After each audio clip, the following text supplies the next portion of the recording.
Okay, calling to order the special board meeting of the Newport Mesa School District, February 26th at 8 a.m. in the morning. Roll call. Ms. Fleur, Here? Ms. Yelsey, Ms. Black, Ms. Bartow, Here. Ms. Anderson. Here. Ms. Snell. Here. Ms. Metoyer. Here. Dr. Navarro. Here. Great. Would you like to stand for a moment of silent invocation? And Ashley, would you do the honors, please?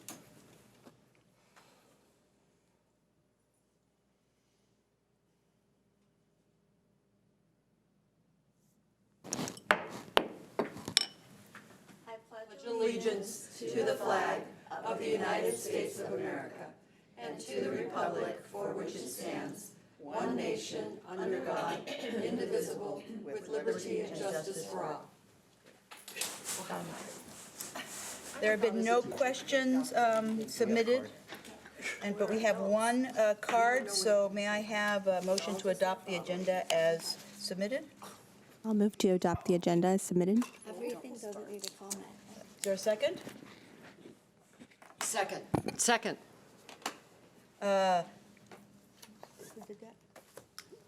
Mrs. Bartow moved, Mrs. Metoyer seconded. Roll call? Ms. Fleur, Yes? Ms. Yelsey, Ms. Black, Ms. Bartow, Yes. Ms. Anderson. Yes. Ms. Snell. Ms. Metoyer. Yes. Yes for adopting the agenda. Okay. Okay, community input on special agenda items. This is an opportunity for the public to address the board regarding items on the special meeting agenda. Each speaker has 3 minutes to address the board, and speakers may not cede unused minutes to other speakers. Per board policy 9323, there is a maximum of 20 minutes of comments per topic. With board consent, the board president may increase or decrease the time allowed for public comments depending on the topic and the number of persons wishing to speak. All comments are recorded in full on the video record.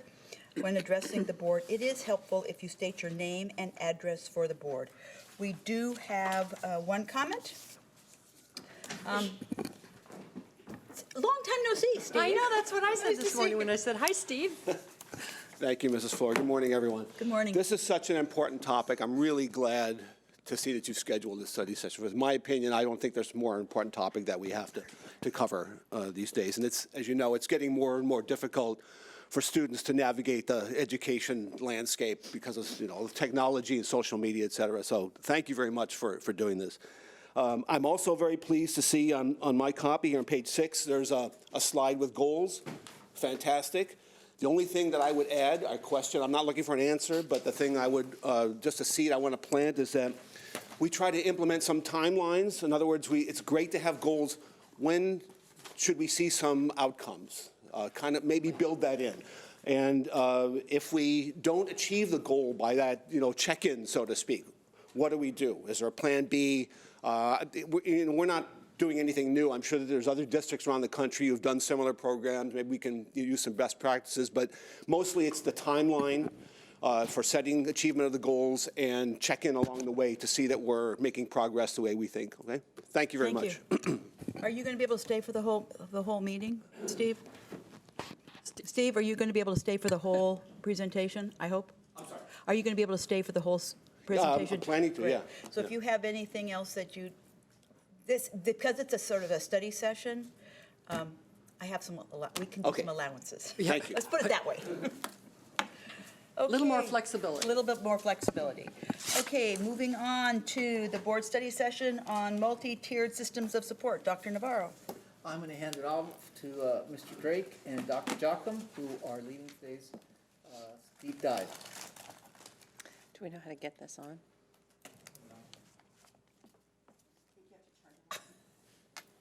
You have to get to the computer to get it on. Oh, it doesn't work by magic? Not yet. Apparently, we have to There do we go. some more in-depth studies of the performing art, that part of the arts. They have the dark arts and they have the, saying we have to get our arts with their technology arts better. So you can do it by magic. Well said. Yeah, not really. Good morning, Board. morning. Thank you for the opportunity for us to come here. And what we really hope to accomplish in this presentation is kind of a quick review of the past, where we are now, and where we're going in the future. And I appreciate the comments by Mr. Smith in terms of achieving some timelines and some deliverables on the timeline.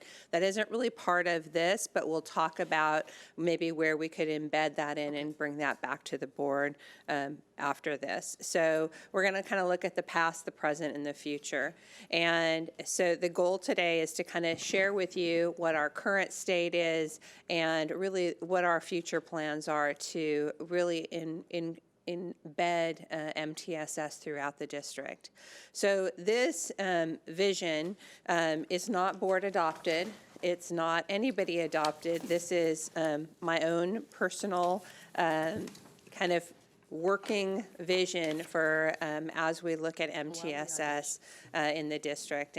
And you know, it's what kind of we talk about what gets you up in the morning and has you go to work. And this is for me what it is, because I would really, my goal is to see that we really use this tiered systems of support and services to make sure that we cultivate positive social emotional skills and that students are able to mitigate difficulties impacting school success and reduce the impact of mental health challenges within safe and inclusive schools that foster the advancement of self-reflective, academically engaged, and resilient students. And you'll notice for me in the vision, academics comes way down.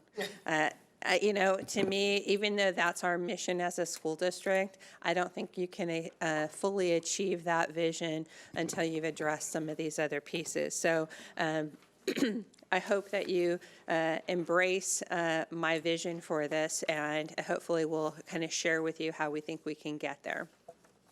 And this is a takeoff on, you've heard of wildly audacious goals, so okay. So this is connected to priorities that the district and the board have adopted, and we want to kind of demonstrate through our priorities that we have in academics, where these tiered systems of support will fit into the board and district priorities. So under A2, they're going to get the highest quality instruction, meaningful lessons, critical thinking, communication, and collaboration. And John will talk further about that a little bit later. Under the behavior goal, we talk about supporting emotional behavior and mental health of students. And then we talk about utilizing intervention systems to provide learning opportunities for all students. And that really is the heart of MTSS. And then we know that as a district, we do not have the capability and capacity to meet all the needs of every student all the time. And that's really where we look at our partnerships. We have a lot of great community agencies and you know, areas in the community that really want to help us serve our kids and the families. And I think that's so that's part of the priority as well in this. So just a quick overview that while we talk about MTSS, it's not another new thing for the district. This is really not a new initiative. It may have a new name or it may be called something else, but this is work that's been done in this district for a long time. If you think back to response to intervention, that's embedded in the heart of MTSS. Student study teams, anytime you come together and you're looking at what intervention a child needs, that's MTSS. There used to be Principals Intervention Council. And I don't even know if those still exist, but that's another opportunity. You look at in the word intervention, that's looking at MTSS. A PBIS, that's been a kind of a foundation in this district to support behavior. That's another core component in MTSS. We've done bullying prevention, we've done suicide prevention, we've, most recently, a lot of our schools have adopted zones of regulation where they're really looking at behavior and teaching kids how to regulate their own behavior. So it isn't that we're starting at ground zero here. There's a lot of good things that are in place, and we're just looking for a way to kind of encapsulate them and move us forward. There's also been a dedicated investment into personnel and training. And, we thank the board for that. More on the academic side, it's the intervention teachers. Those are teachers who are coming in and are meeting kids who need more support, more, along those tiers of intervention. We've had the opportunity to hire more school psychologists, more social workers. We, this year, have hired general education behavior specialist to support the behavior at our school sites. And we've had an increase in our student services coordinators to kind of divvy up the work and take more of an active role in doing some of this stuff. This past year, we have established an MTSS steering committee that tries to meet once a month, and I think the exciting thing as part of that is the last bullet point is the strong interconnectedness. And what you're seeing is a real sharing of the work and collaboration between ed services and student services. And I think that's it's been a long time coming, but we know that if you separate any one of those pieces of the pyramid, they don't stand as well. And so we're trying to demonstrate that even if we're focused on academics, there's always in the background social emotional learning. And when we're talking about social and emotional learning and behavior, there's always with the ultimate goal of improving academic performance of students. So it's this is a great time to move us forward because you have people in these positions who want to collaborate together and move us forward. So it's very exciting. Just so you kind of have an idea, we're going to kind of share you're not going to hear from me the whole time. We're going to share the workload, and we do have besides John, we have Phil, who's, the administrative director in student services. And then we have Sarah Coley, who is one of our student services coordinators, and she's going to be presenting on a lot of the restorative practices, where that fits into MTSS. And she's taken over some of the lead responsibilities in PBIS. And so she's going to be doing that. And then we have a slot saved for Kristen Henry, who really has such strong skills, passion, and background on social emotional learning. And she's at an IEP this morning because, your day job never stops. So she'll be coming in a little bit later. But I would encourage, if you have questions as we're going along, it's the purpose of a study session is not just that we speak at you. It makes me a little uncomfortable. I'm used to a little bit more give and take. So just as we move forward, we're going to do that. Good. Sound good? Excellent. I can start now. Okay. We're here to help you with that comfort zone. But what we're doing today is not just, and I'm just reiterating, it's not just an overview of where we were and where we've been, but where we're looking for the future.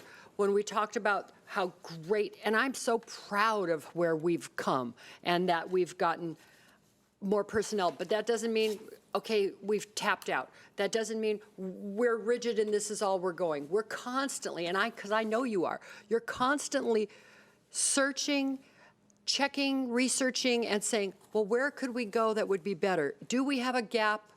How do we fill it? And you bring it to us. So that's part of the other part of the study session is to also say, hey, we think maybe here, and what do you think? Correct? Am I right in my thinking? Correct. Okay, thanks. And I think one of the pieces that you're going to see on here is where we've experienced some bumps in the road, because it's not all sunshine and roses as we move forward. And I know that as a board, you've been pretty clear that you want to kind of see all of that. You want to know where we're Yes. struggling and where we have some bumps, and we do. If not, we'd be, much further along. But we do have some bumps in the road, and we'll talk about those and really how we're planning to address those. So that's our goal. All right. So Thank you. and I understand that the board, this is not intended to be a 101 session Thank of you. what MTSS is. However, I do want to set the foundation so we're all speaking the same language. And so we'll go through this piece rather quickly. But, when we're talking about MTSS, you really have to look at the pyramid. And you're going to hear us reference this pyramid throughout. So it's just good to have another visual of that. And, we talk about the tier 1, tier 2, tier 3, and then we have it broken out into an academic side, a behavior side, and then a social emotional learning side. And then at the base of it, we have our climate and culture, and we're going to talk about that. So I'm going to have Sarah Coley talk about a little bit more about what we feel is the base of our pyramid, the foundation underlying it. So. Thank you, Dr. Darka. So really thinking about what the foundation of our pyramid is, we're looking at our climate and our culture, which is really something that we can focus on through restorative practices. So it really helps to set the culture and the climate of our district, and it's not something that happens just within the classroom. It's something that's happening school-wide and also district-wide. So it can be used with students to help resolve conflict, but it can also be used with students and staff to help build community and to help build connectedness and to help people feel like they have a sense of belonging and they also have a voice. So what we are saying here too is that schools can and should integrate SEL programming with restorative practices and PBIS. They shouldn't be three things that stand alone, and they shouldn't be things that are done in lieu of each other. They really are connected, and they're things that we do together to really build this comprehensive plan and initiative and framework for building our school climate and our school culture. And through all of these, they're not programs, they're really frameworks, and they're also philosophies. And so really thinking of restorative practices not as specific strategies, but as a philosophy on how we're communicating with each other and really taking the time to build relationships and making sure that everyone has a sense of belonging. And that can be done through a variety of different things. I mentioned up here community building circles, so that can be circles that are happening within the classroom. I've also done circles before with staff, so we facilitate staff meetings in circles so that everybody feels like they have a voice. And so it's really just making sure that everybody is kind of on the equal playing field and that they all have an opportunity to speak. But then we're also building those relationships so that when harm has been done, we have that foundation of a relationship, because we can't restore a relationship that we didn't have in the first place. So it's really important as we're talking about MTSS to think of restorative practices as kind of that base of our pyramid. So is there just one question that popped in by? On a continuum, we've got 32 schools. Yes. On a continuum, where are our schools? I mean, we know that we have schools that are right up there at the top, have embraced this, and we also know that realistically, that we have schools that are really in the beginning stages and are kind of resistant to this, establishing this culture. Sure. Can you tell us about, I mean, are we So almost? Right, absolutely. So restorative practices is not a new concept in Right. this district. It's also not a new concept in education.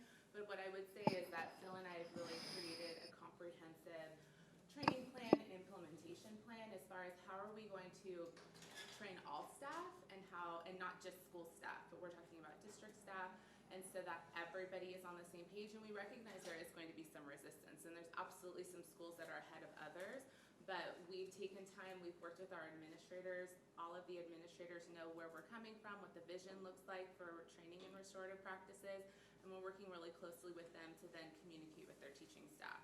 So we started training this year. We have 6 pilot schools who volunteered to be kind of the ones at the forefront. And there are staff, I will say, at those schools who are very resistant, but coming through the training, they're able to see what restorative practices are, because one thing that we've realized is that there's also a lot of misconceptions about what it is. And a lot of people feel like It's really just something so that kids don't get suspended, and it's so much more than that. And so we've Yeah. really taken a lot of time to set that foundation of what restorative practices are and making sure that we're clear and communicating that to everybody. President Flora, as you know, the idea of restorative practices is something that goes back even before I became the Director of Student Services. I was a principal at the time it was originally instituted. We realized at that time, as you all know, board members that were here, we realized at that time that maybe we're going a little too fast to go fast. And that resistance did manifest itself among some of our high schools in particular.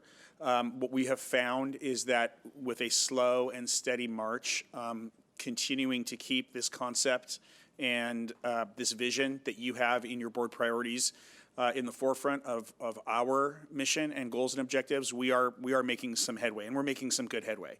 I think the 6-school pilot program that Sarah mentioned is going to be a great way for us to demonstrate that colleagues are embracing these concepts. And a go slow to go fast method is what we prefer in this. I think the linchpin in all of this, because she won't say it, is Sarah herself. She is IIRP trained, International Institute of Restorative Practices trained. So we have an expert who's rolling this out, and then you'll see in the next few slides that she presents that she really knows her stuff. And we're confident that we're going to evolve into a district-wide restorative practices institution. So I have kind of a specific question. I didn't realize that I think we have a district policy on benching as a means of discipline for students, or do we? I don't know. I've heard this from a couple different parents at different schools, and then my kid got benched. But yeah. So, but I looked it up, and we seem to have, and that goes along with the restorative practices. That if you have in my case, a second grader who has a hard time not speaking out of turn, benching might not be an appropriate response for discipline. And then at other schools, I know it's all kinds of different things as well. Is that part of the resistance? Is that part of working with administrators? What's kind of our plan for dealing with that on a very elementary level? Because, so many of these kids who are getting benched, who I've talked to, are kids who are good students and are just exuberant, whatever. And it's really affecting their impression of school. Yeah. Well, and that's where I think we do get a lot of resistance, because restorative practices is a huge paradigm shift for a lot of people, especially, to be transparent, people who've been in education for a really long time. And so I think that's where we Wise are people. really being intentional, because it's not just saying we want you to go into your classroom and start facilitating circles. And so the training is a 2-day, full-day training. And we're really addressing those things. And I can tell you, I've had some really difficult questions come up in the training, and people are concerned, but we talk about that because, taking benching, for example, what is the outcome of that? And the outcome isn't always positive for kids, and it's not necessarily changing behavior. And so when we're talking about restorative practices in a discipline sense, we want to talk about making sure that kids have accountability, but that they're learning from that. Because that's really what we're here for, is to help kids learn and to help kids figure out how they're going to navigate life as adults. And so part of the restorative practices piece is teaching kids and adults those strategies on how do we deal with conflict, how do we deal with, we didn't do what we're supposed to do, how do we communicate that effectively instead of just, getting upset or walking away, or if that does happen, how do we come back and talk about it? And I think it is working with our teachers and helping them understand that, but it's also our office staff,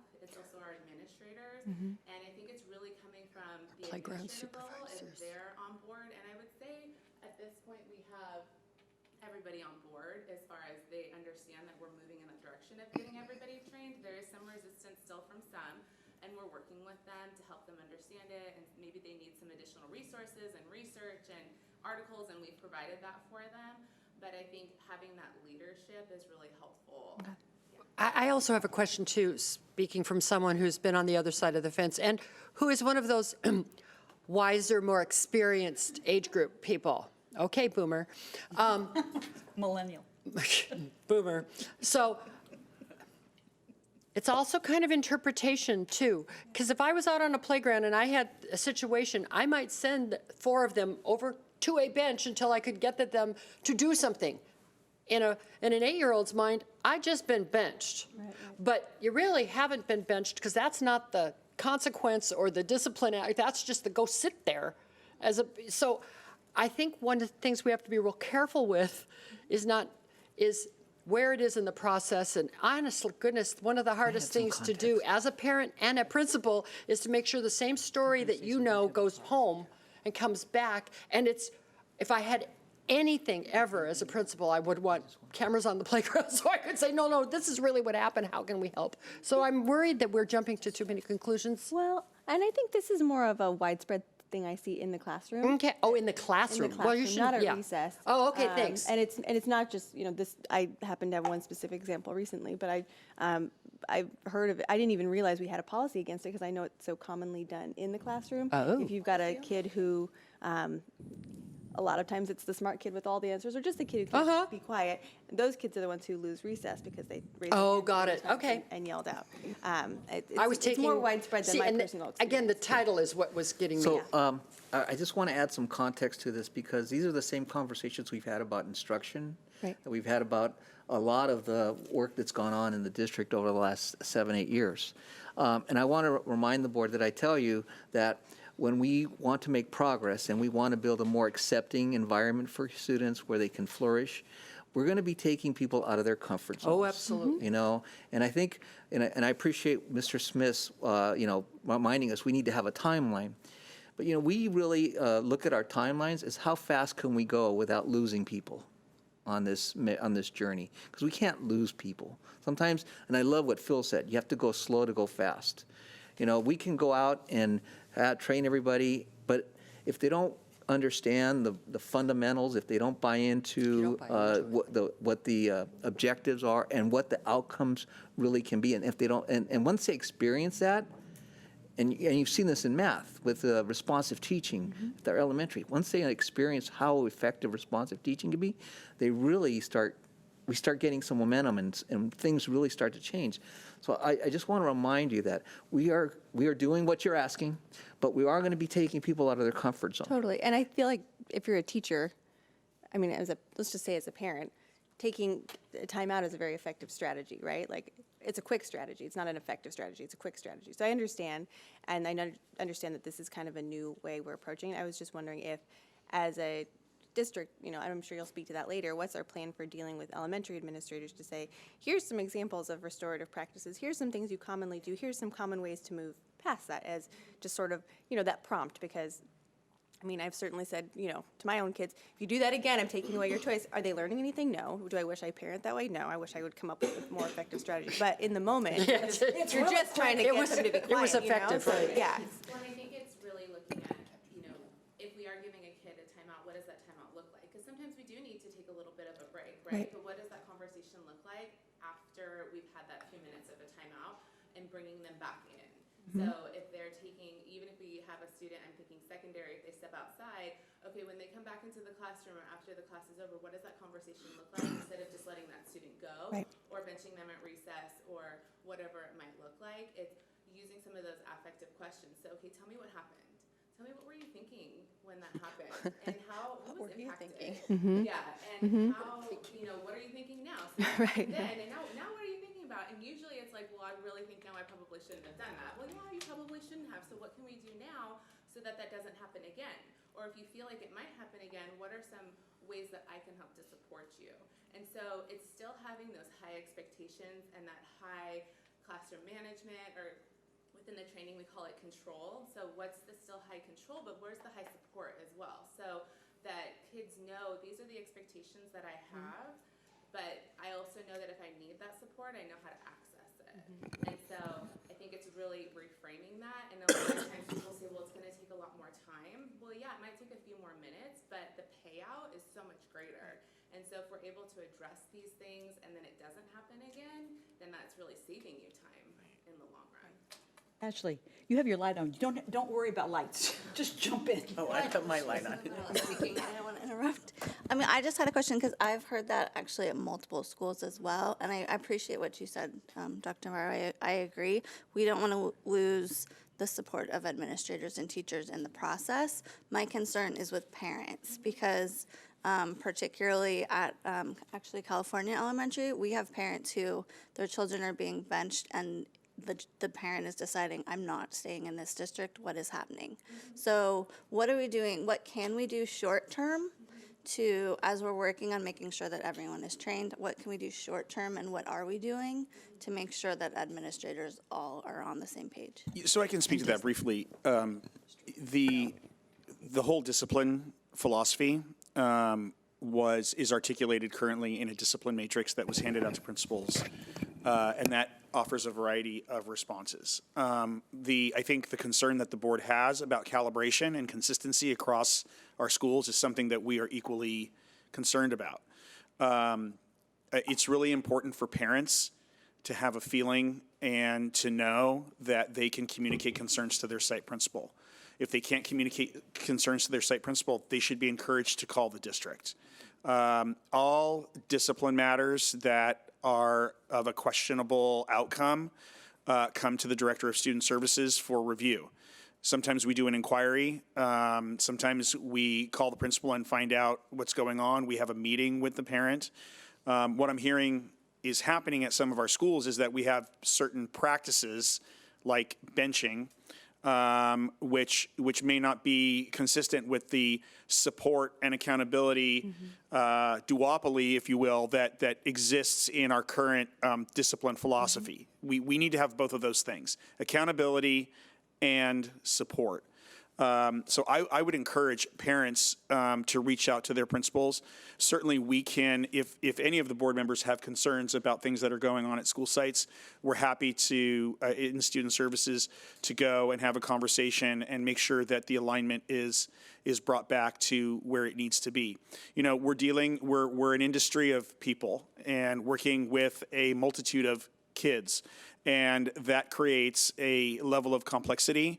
And, you know, it's kind of like herding cats in many respects, whether you're talking about kids at recess or whether you're talking about aligning a philosophy with your leadership team. And what I can tell you is that we're prepared to lay out a very distinct and clear philosophy and expectation that's going to then be followed up with training to our site administrators, training down to the teachers, training to our specialized service personnel like counselors and psychologists, social workers, et cetera, behavior specialists. And so we are still in kind of like the nascent part of this journey, but we are certainly prepared to move in and have conversations where we believe that there's some blips that need to be addressed. May I would like to just kind of, you know, put my own experiences with my kids and as well. But one of the things that I was so excited about as both a board member and a parent was the training that we received in PTA meetings and in the classroom talking about restorative justice, you know, basically. And now I was in the secondary level, but it was really refreshing for me to understand what the expectation was. And I also was able to see teachers that embraced it, teachers that were not embracing it. And, so what is the mechanism for training? Because I think this is great that everybody's being trained, but if the community doesn't understand and the parents don't understand what our objective is, so do we have a timeline? All the people that you listed, which is great, to actually maybe partner with PTA or site councils or have our principals hold workshops about it, you know, because I think that's going to be the success, really, of our endeavors, is that everybody's on the same page, you know. Yeah. So currently, Mrs. Black, the training has been by invitation. We have made ourselves available as this is kind of still in the early stages. We didn't want to force it down anyone's throat. Right. So the training has been, hey, we're available to your PTAs. We're available to your site councils. As you know, we've spoken at the Superintendent's Parent Advisory Council, and we've spoken at the Harbor Council PTA, and we've made ourselves available and told them, hey, if you want us to come out and train, we're happy to do that. I do think that for the 2021 school year, we probably have to have a schedule where we hit every PTA, or we hit every site council, or we make sure that we cover this in a K-12 principals meeting. I know that there's a big meeting coming up to discuss all of the trainings for the 2021 school year, where we're going to have them, how we're going to have them, what rooms we're going to use. And it would be at that point that we would be putting on our, as far as our offerings, we would be putting topics for the K-12 principals so that we make sure everyone hears it at the same time. So that is in the works for us. Including the student advisory group. I would love to have their Yeah, that's what I think. field trip. We've discussed that, and they have come back with, there's inconsistencies, if I will, and every year, every student advisory group has come up with that. Good. And they're concerned about their peers, and they're not on the same page, but they would like to see that. So I think that when you're looking at restorative practices and you're looking at taking something away, which is what sometimes staff would feel like, you're taking away my opportunity to bench kids, or you're taking away, that we're not doing restorative practices in isolation. It goes along with the PBIS that already exists at a school site. So there are ways that we expect you to behave in the classroom. There's ways that we expect you to behave on the playground. There's, those things. Then there's also the social emotional aspect of it, which is how you teach kids kind of to regulate themselves. So you're not saying to the kid who always wants to blurt out the answer, you're wrong, but it's really teaching them and working with them of, your voice is important, and here's how you can express that versus what you did is wrong. So I think that as we go further, hopefully you'll kind of see that intersection, that none of this occurs. We're not just doing, and what our challenge is that you can't just say, okay, well, we're continuing to do PBIS over here, and then we have restorative practices over here, and then we're going to throw in social emotional over here, because they really, in order for people to understand that they go together, we have to show them how they go together, and show them how they're integrated. So if we can move forward a little bit with the restorative practices piece, then I think we can get down to, as we get closer into the presentation, we can talk a little bit more about some more concrete next steps and practices. Well, I just want to throw in two things, and I wrote this down.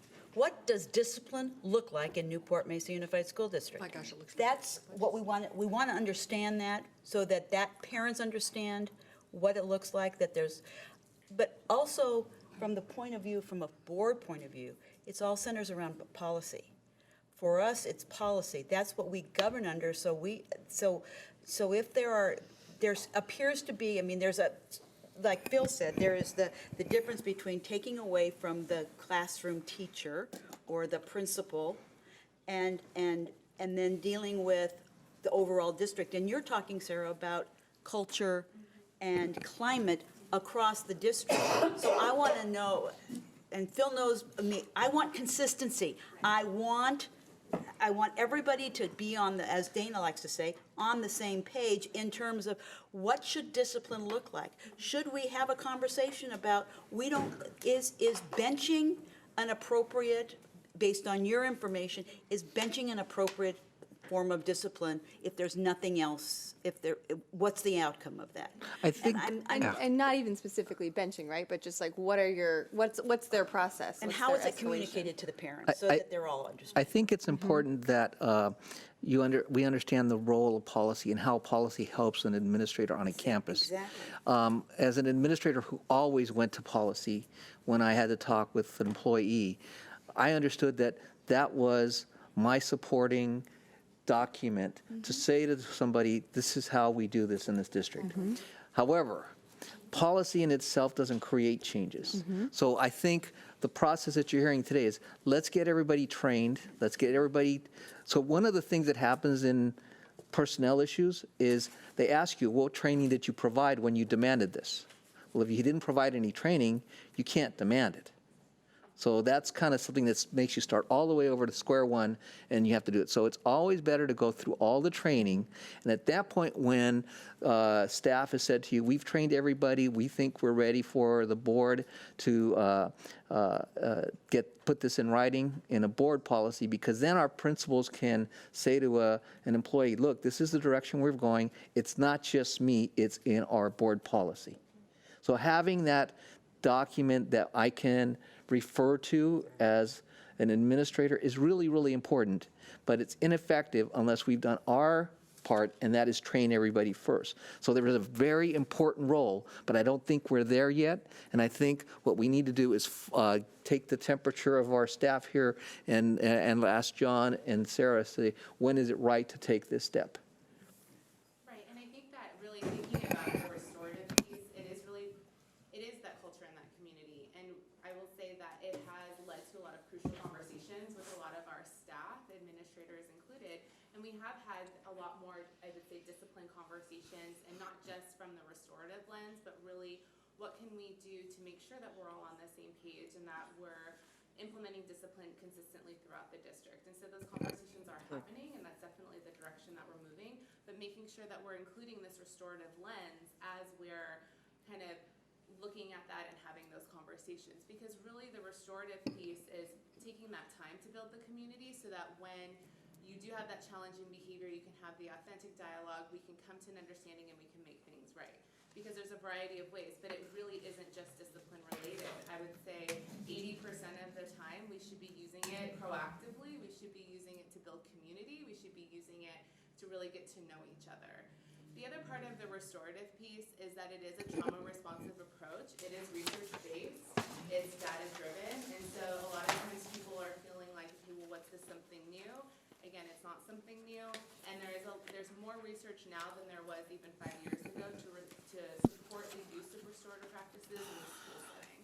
And lest anyone be concerned, we're not holding children accountable for their behavior, because that's also something we need to teach as adults and pass it down through our kids is, here's acceptable social behavior in our world today. So that's good. And I would argue that it would be holding students even more accountable than the traditional method, because we're giving them the strategies and the ways to reflect on their behavior and to kind of come to what's the root of the issue, and let's address that root before, before we just suspend them and then have them come back to school. And so there's more conversation, and I can tell you sometimes those conversations are more difficult for a student. They would rather just have the suspension. Yeah. And so absolutely. it's teaching the life skills, it's teaching executive skills, it's really making kids reflect, and honestly adults, because I've facilitated plenty of circles before between a teacher and a student, and it really challenges that teacher to reflect on how they're treating the student and how their behavior has contributed to the incident. And I've also facilitated circles between two staff members, which is not always the most comfortable, but it really, again, it gets to the root of how are we treating each other, how are we communicating, and how can we make sure that we're moving forward from this incident to be better people and to behave in a better way so that those things don't happen again. So the goals of restorative practices are really to create that inclusive school community. They're also an opportunity, like I mentioned, to learn social and emotional skills. And so that's really where that overlay of and that connectedness of the social emotional learning and restorative practices come into place.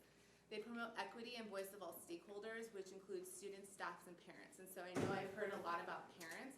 Parents are a key component here, right? We need to make sure that our parents are understanding what we're doing as we're moving into this restorative area. Because as a parent, if I hear that my kid, some kid hurt my kid and then they had a restorative circle, a lot of times parents are kind of, they want the kid to be suspended, or they want, there to be more consequences. And so I think that's really where we're intentional about communicating with our parents as we're moving forward with our restorative plan. Sarah, can you give me an idea? I mean, I would like to have an example of what is social emotional to you? What does that mean? Social emotion from like the restorative lens? Right. So we're going to touch on that in the next slide. And I will definitely, if I don't address it, definitely come back to it. But Okay. No, that's fine. I think in this way is also how we're communicating with each other.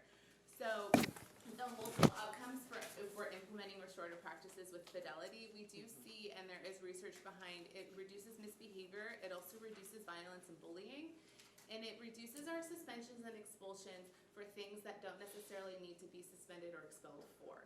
So obviously, we still abide by our ed code, we still abide by the law. So if there's things that happen that we are mandated to suspend for, we will continue to do that. And so this isn't to say that we're not going to do that, but especially with the update in legislation and talking about disruptions and defiance and making sure that we're not suspending for that K through 5, the restorative practices piece can really come in to help address a lot of those behaviors, because we can't suspend for those anymore. And so this gives a resource and a tool so people can still feel like there's that accountability piece and making sure that the misbehavior is being addressed.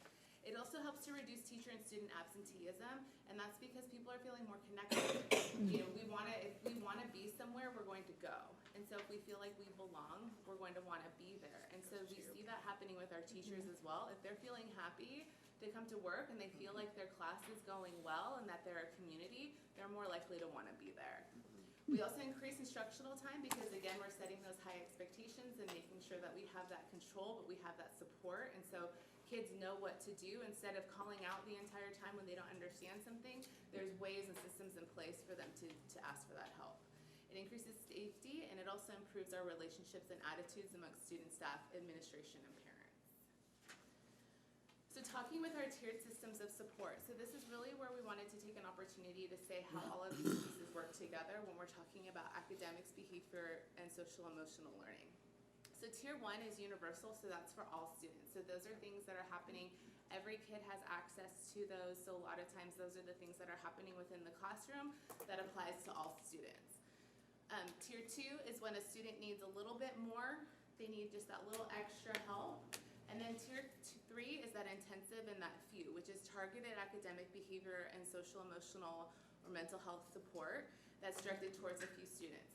And we've really taken this opportunity to be clear with everyone that this is not just special education. There can be general education students who are in tier 3, but if they're kind of living in tier 3, then maybe we need to have more conversations about some ongoing supports that they need. But really, our special education students should have the same access to our tier 1, tier 2, and tier 3 interventions as our general education students do.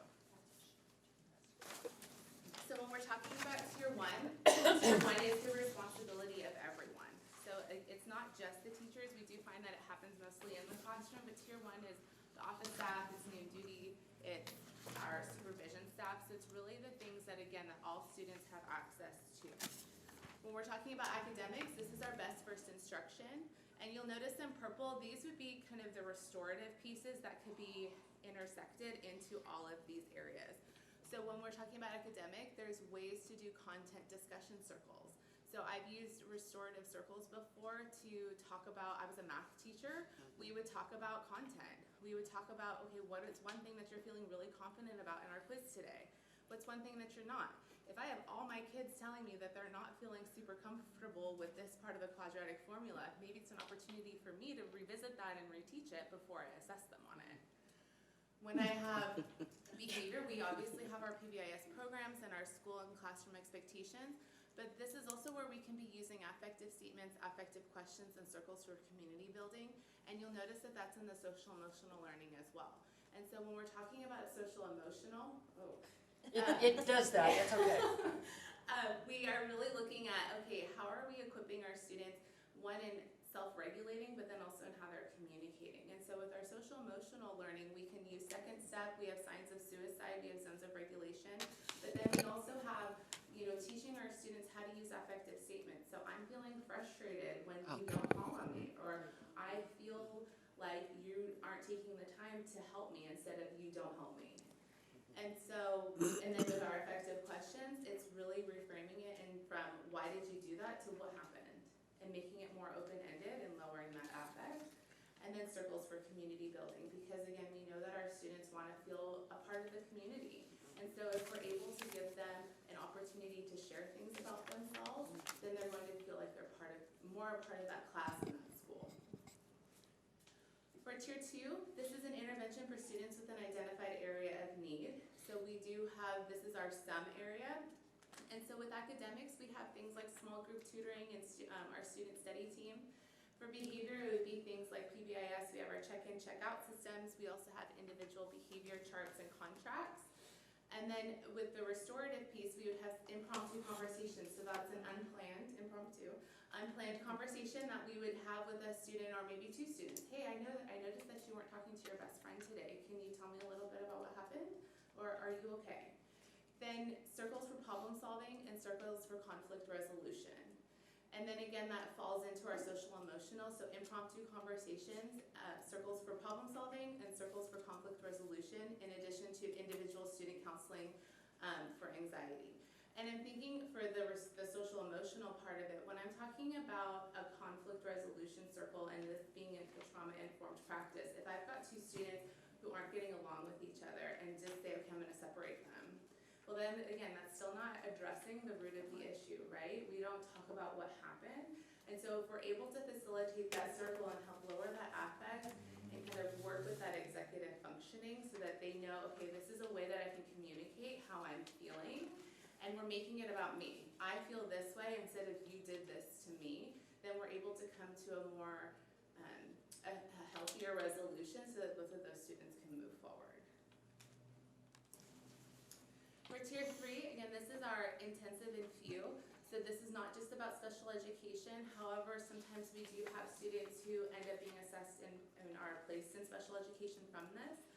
For academic, that would be individual instruction and tutoring and specialized academic instruction. For behavior, when we're talking about Tier 3 from the restorative piece, this is really just for discipline. So things like re-entry circles when a student has been suspended and bringing them back into the school community and helping to reintegrate and destigmatize what they've done so that they feel like they can come back and be successful. And then also the formal restorative conference, that happens, we don't do very many of those. Those are generally in lieu of an expulsion. When we have that option, obviously there's sometimes things that have to happen where students are expelled, but this is an opportunity to do something in lieu of that. We have our one-on-one aid and special day class placement for behavior if that's necessary. And then for social emotional learning, it's small group and individual counseling, and then our family counseling. So Sarah, Yeah. especially because we deal with the discipline, the extreme discipline issues, we often have the inability. We know that Phil, we expel, and when they come back, Phil provides them the opportunity. But as a board, we aren't able to practice the restorative piece in terms of what should we see, what should we ask. In cases, we've asked the kids to make presentations to the student, if they were on, especially we had a couple that in years past who went out at 7th and 8th grade and talked to 7th and 8th graders about posting on social media and making threats and things like that. But it almost seems like that would be a really nice practice is to involve, at least in some sort of way, have some sort of interaction with the kid as part of the restorative practice of reentry. So. I think like off the top of my head, I would say like a student who's been recommended for expulsion and they are going back to their home school or maybe to another school within the district would be that we would, part of their agreement would be that we would facilitate a restorative circle with those who were harmed by what they had done. Okay. And so even if they aren't going back to their home school, we could still facilitate that conference. And I've done that in the past because we really want to make sure that we're repairing those relationships because we never know when we may encounter those people again. But also going into the new school, we can have restorative circles to set expectations, to discuss behavior contracts. And so there's definitely ways that we could kind of integrate that restorative piece into those hearings. Because we just want to know how they're doing. It's like we want to know, did you learn? Right. Are you, how are you mending those fences? And we want them to feel like you've done it. Great. Yeah. Absolutely. I think that would be a great way to I absolutely agree with all of that. And I also think one thing that would be helpful too for us, if we could be informed if there had been any progress towards that before they came to us. So, if there had been attempts at restorative justice, what the process had looked like, because often we just get the final piece of it. And so maybe someone has been part of that for 3 years, or maybe that, so I think that would be helpful for us to be aware of too. Right. And that's what Phil and I have really been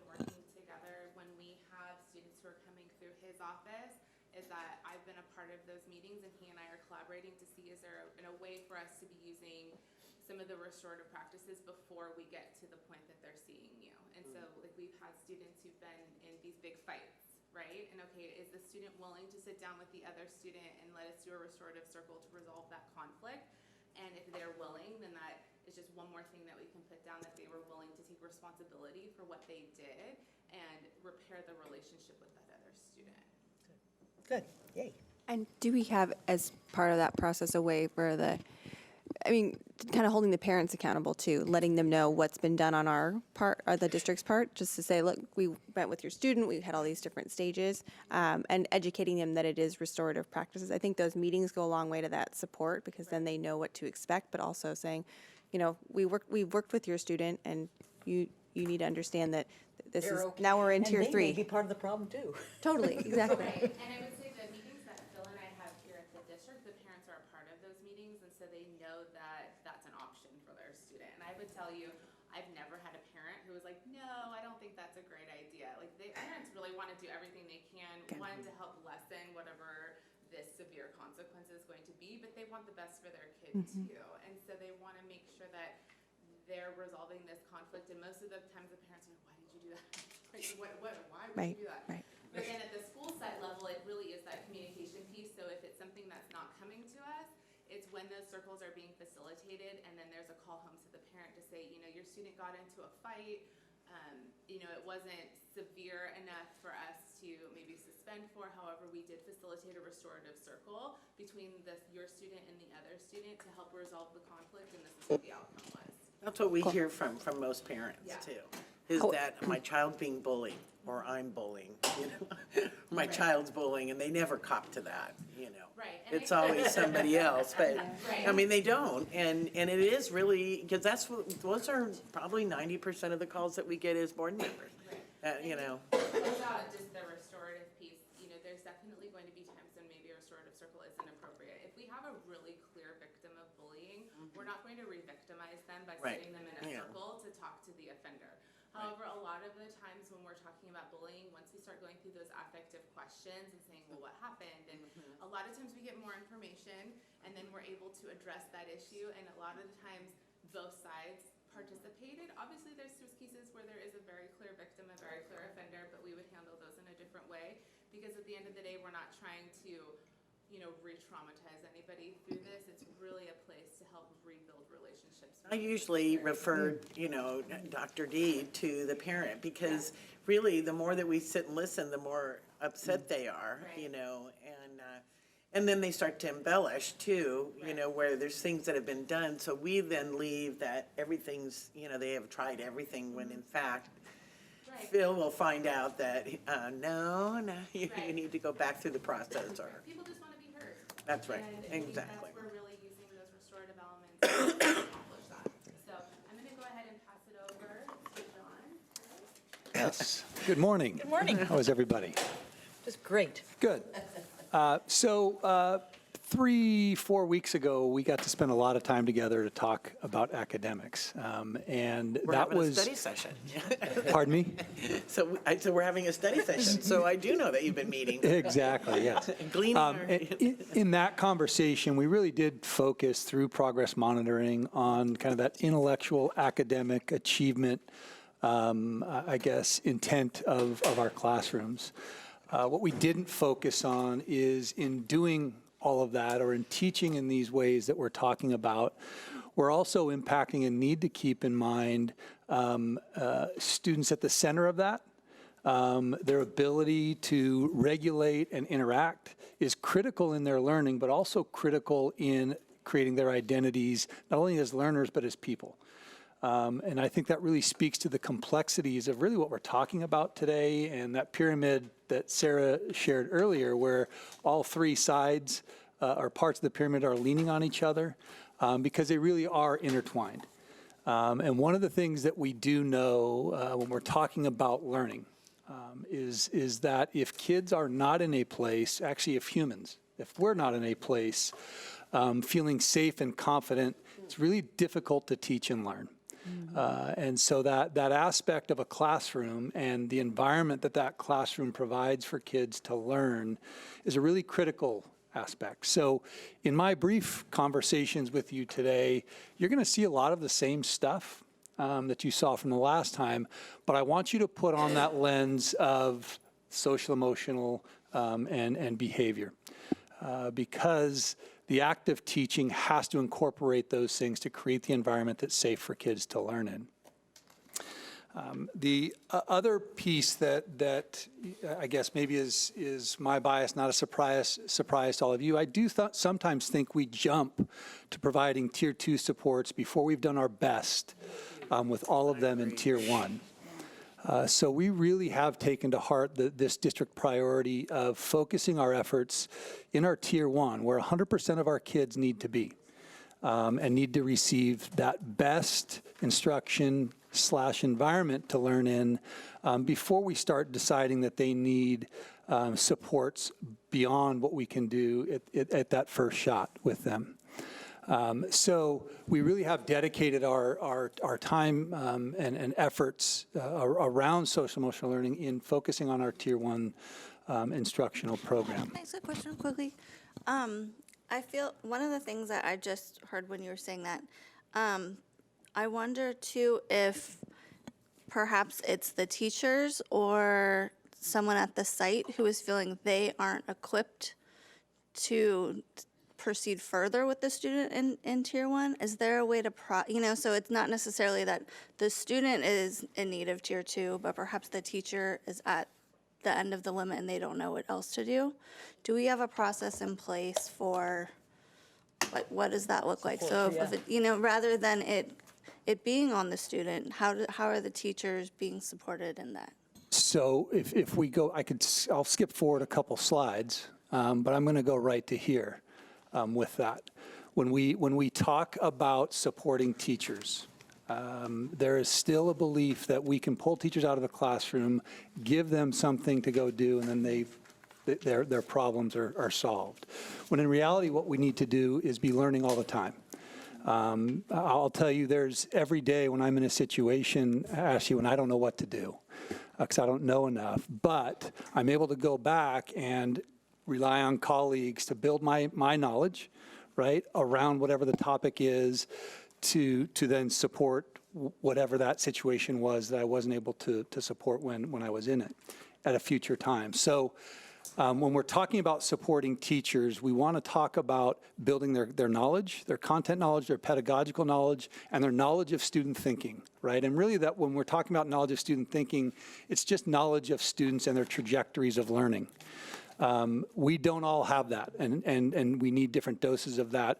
But if we're able to support in that way, in a way that also recognizes that we need to learn from our interactions, both what we are doing that's positive and working for kids, but also when I'm stuck, and then reflect on that to move forward, I think we're in a better place. But if we do it in this way, we're also impacting beliefs. And we had a conversation a little bit earlier about what are we doing when people, with people that, are resistors, let's just say that.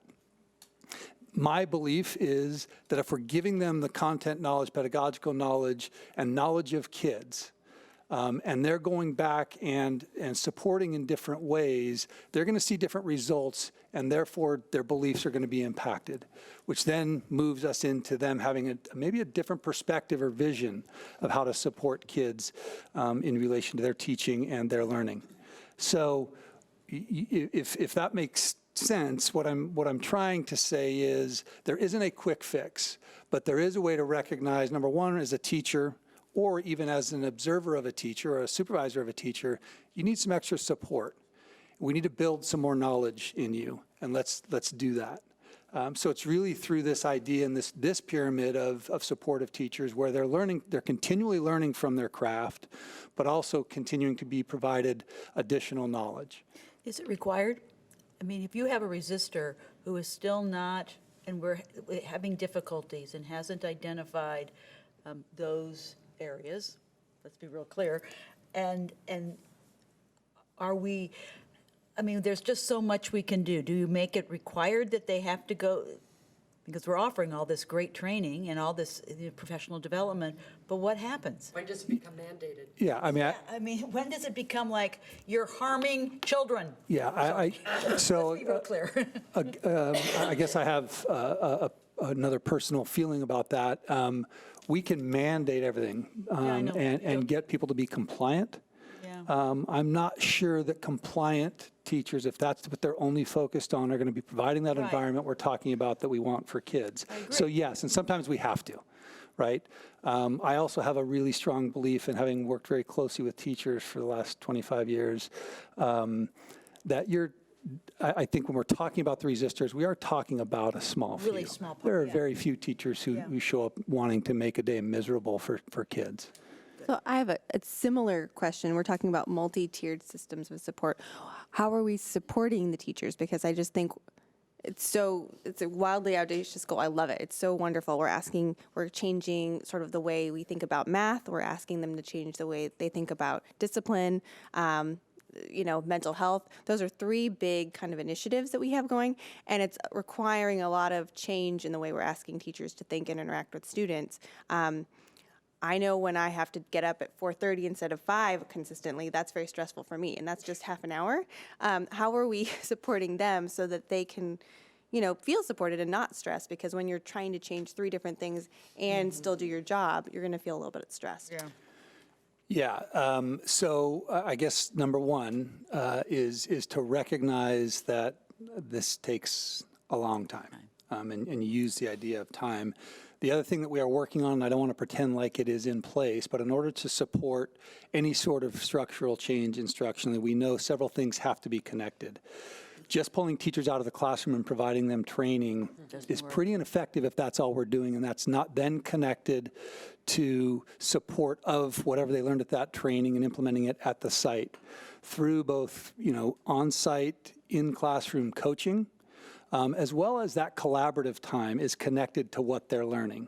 And organizing that collaborative time around, so for example, if we're talking about, student thinking and understanding how students are thinking, if we're working on that in pull-out PD, and we're not working on that in collaboration time with and supporting that I guess knowledge building during their time together on campus, it's probably going to be ineffective. So we know that PD has to be connected to support in actually implementation in the classroom, to then also supporting the collaboration that's happening around the learning, during PLCs or during those common preparation periods that we have for teachers.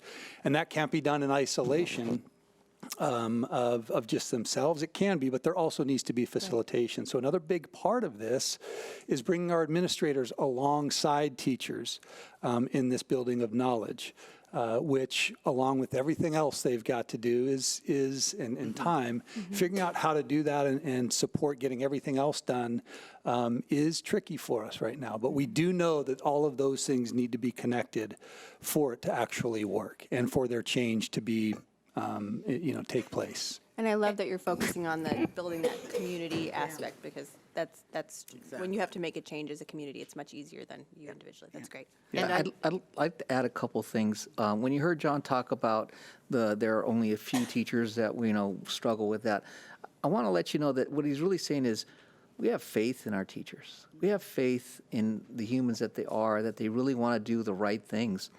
But also, that means you have to look at them as individuals. And you're not going to expect every teacher to get to, proficiency at the same time. And so that's the individual journey you take with the teacher. And you come side by side with that teacher, and you do have to learn this. There was no way I could ever teach AP Physics, but I could teach an AP Physics teacher how to teach well. So I would sit alongside and say, how did you feel about the outcome today? How did you feel about how many students understood it when you asked them the check for understanding question? And so we would work on getting more students to understand the concept before they would check for understanding. So, I have a set of skills I can help teachers reach outcomes, but you have to be committed to an individual journey with your teachers. And they have to be comfortable that they're not at the front of they're not the thoroughbred leading the race, because you can't do that. So you have to have faith, And there are sometimes some individuals who decide this isn't for them anymore. That does happen, but that's very rare. So, but I want you to hear, what John's saying is, we have faith in our teachers. We have faith in our administrators. They want to do what's right. And we just have to continue to work with them and support them and help them along their individual journey. And I would like to commend, I noticed that we have HR in the room, and I appreciate that, because that just expands this teacher base even further, because they know, HR knows what we are looking for in a teacher when we have new hires, and what our level of expectation is, because new teachers are trained differently than our veteran teachers were, so they can come in at a different place. They don't have to necessarily come in at square one. They're coming in a little more prepared, but that's what we're looking for. We're looking for relationship building, content knowledge, but whole human beings. And also that the board holds a high standard, because our children deserve nothing less. And as an administrator, I agree with you, Dr. Navarro. Our goal was never to, oh my gosh, you did this wrong, you're gone. It was like, hey, I need to help you be better, because our kids deserve the best. So thank you. Thank you for being here. Okay. So back to this slide, we are focused on Tier 1. No, I appreciate it, right? This is what a study session should be, so I do appreciate it. But I also want to recognize, without going into too much detail and bore everybody around learning theory, but we do know a few things about how we learn, whether we're adults or students. We do know that in order for us to learn actually deeply, where we can then apply it, right, we've got to be able to construct our own understanding.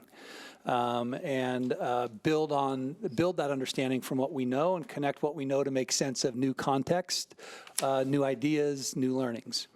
And so with that in mind, I just want to warn you that I am going to be asking you to learn a little bit in a minute here. I'm not awake yet. And maybe asking you, because the other part of learning that we know about is that we learn socially. By interacting, right, which gets to the social emotional aspect of what we're talking about now. Dana's leaving and Fred's leaving, right? Right? It's a little threatening. Don't make her learn. Have you read the book? I'm going to get it for everyone just because I read it and I think it's really great and kind of a very simple way of explaining learning theory. Atomic Habits. I'm sorry, say that again. Sorry, I've got these braces. That's okay. Atomic Habits. Atomic Habits. Yeah, it's basically the idea that big changes can be made by very small atomic level changes towards systems and like large organizations, and you don't just by changing a few things slowly, kind of like we're doing, you can make long sustainable change. I liked it because there's so many books on learning theory and they're so dense and academic, and this is very simple language, but all those same concepts are there. So I think I'm going to get it for everyone because it's the way he phrases things are kind of great to stick in the back of your mind when you're thinking about these big changes that we're doing. We will definitely check it out. Anyhow, in the idea of learning together, both socially and constructively, you've seen this before. You saw this in the progress monitoring conversation we had a few weeks ago. What I want you to do, though, is to take about 30 seconds to reread it. But reread it from the lens of instruction in relation to supporting an environment that's going to be socially, emotionally, and behaviorally healthy for kids. And you can anticipate I'm going to ask you to talk to a partner and identify, from your perspective, what this says about instruction in relation to building kids' identities as social, emotional learners as well.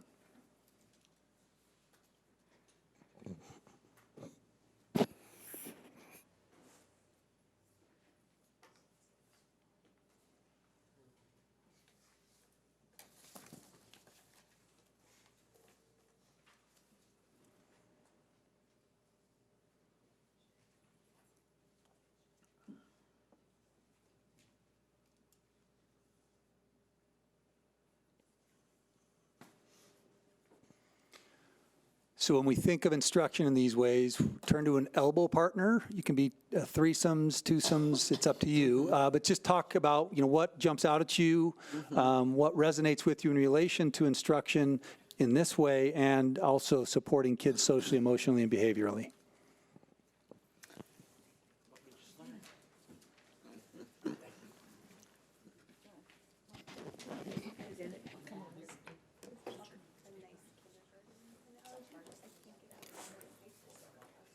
Okay.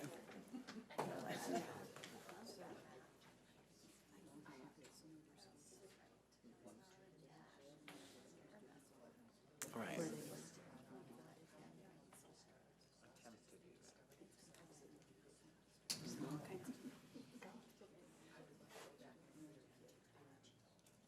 terms of children. Start, yeah. I'm going to give you about 30 seconds, then bring it back to the group. Bring us back. Welcome to our world. It's always time. It's We gonna have be 5 30 minutes. seconds, yeah, that ain't gonna work.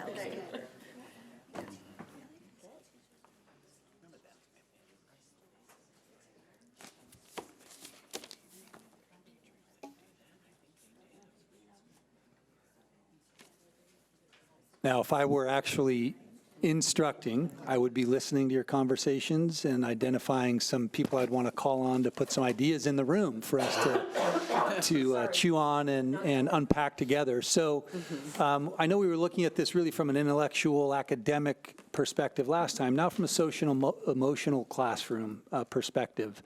What jumps out at you from this quote? What's going to help move us forward in creating these environments for kids? Martha and I were talking about knowing your student.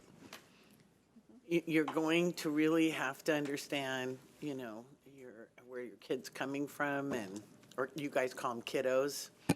But you do need to know that. I mean, that's probably the fundamental part of it. And then Martha was chiming in like, how do you do that with 180 kids in secondary? At the high school level. One class at a time. One classroom at a time. That's a lot. For us, it's, for me, it was almost, being able to read the student when they walk into a classroom.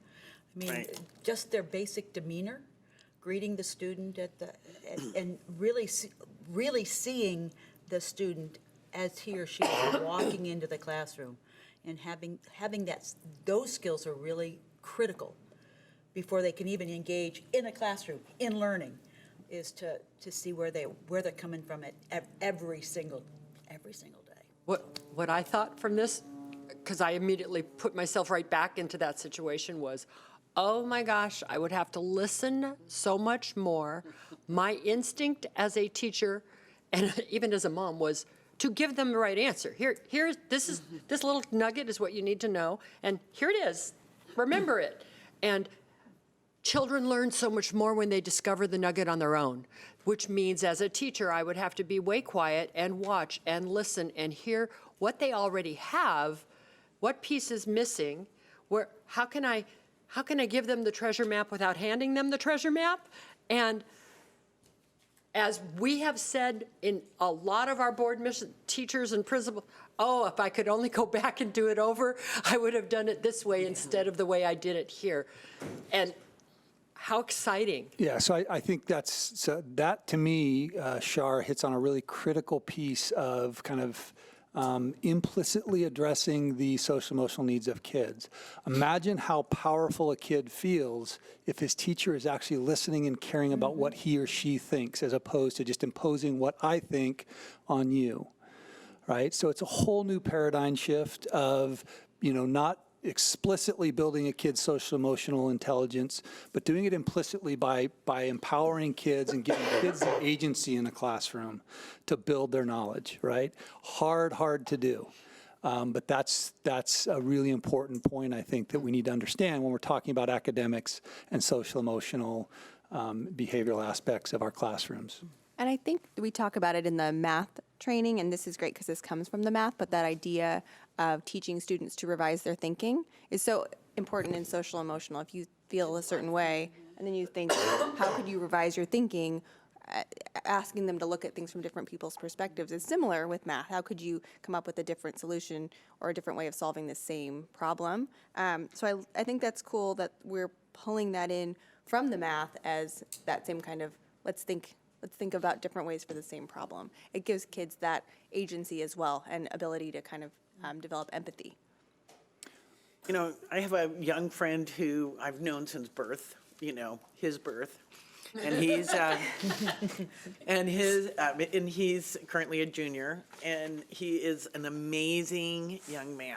Just, you know, very down to earth, very polite, loves school, loves his teachers. And I got a phone call out of nowhere, and he just said, you know, Mrs. Black, and I just think this teacher really hates me. I mean, hates me, not listening, you know, and I said, well, who could hate you, you know? And I said, you know, and he just goes, well, he does, you know, and I'm going to fail his class. And I said, oh my gosh, you know, I think you just haven't communicated. And he says, well, my dad's called him and it's made it worse. Yeah. And I said, well, this is the time for you to actually ask to meet with your teacher. And have you done that? And he said, no. You know, have you told him how you feel or what you know, you don't understand what's going on? And he said he refuses to meet with me. You know, he doesn't have time. And I said, well, I pulled this card and I said, tell him Mrs. Black asked you to meet with me. And we don't do that very often because it's not, you know, it's not necessarily, you know, a good thing for somebody to say, hey, I'm a board member, because everybody, you know, kind of changes their whole, you know, perspective. But it turned out, and now they're, you know, he's working after class helping him, and, you know, I mean, it's just, you know, he said, boy, it really, and I said, you need to follow up with me, you know, about that, and your principal, and let them know, you know. But, you know, it just, that empowerment, you know, and I didn't know what was going to happen, or if he said no, or, you know, then what do you do? And basically, they just had misconceptions about, you know, a couple days, and he had just had a cousin murdered, you know, while he was in college, and he just wasn't himself, and he, you know, and I said, you know, that's not an excuse to, you know, behave, you know, but, you know, badly or whatever, but he was being called on the fact that he wasn't responding at all. You know, he wasn't engaged in class, and the teacher thought he was a flake.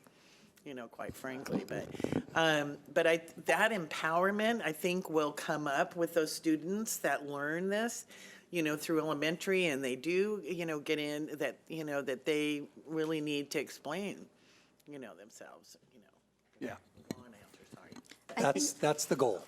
For me, one of the things that I thought, because I mean, this is about kindergarten, and Michelle brought up, it's interesting too if you look at it from a secondary perspective, and I think one of the things that I think is almost more common is our perspective on elementary students. We think, oh, it's more common to have student-centered instruction, whereas at the high school level, oftentimes that changes, right? It's very teacher-directed, it's direct, explicit instruction, and I think having this kind of a mindset, in addition to having culturally informed and responsive teaching, will go such a long way, because I think, you know, if we're combining adult learning theory and child learning theory, I think there's so many, I mean, that's what high school students are, right? They're kind of in flux, they're kind of in both.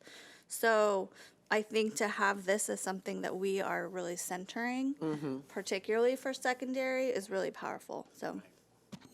I agree.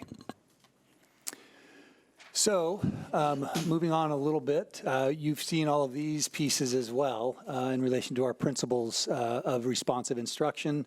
Again, if we were to put our social emotional lens on this, it fits very well.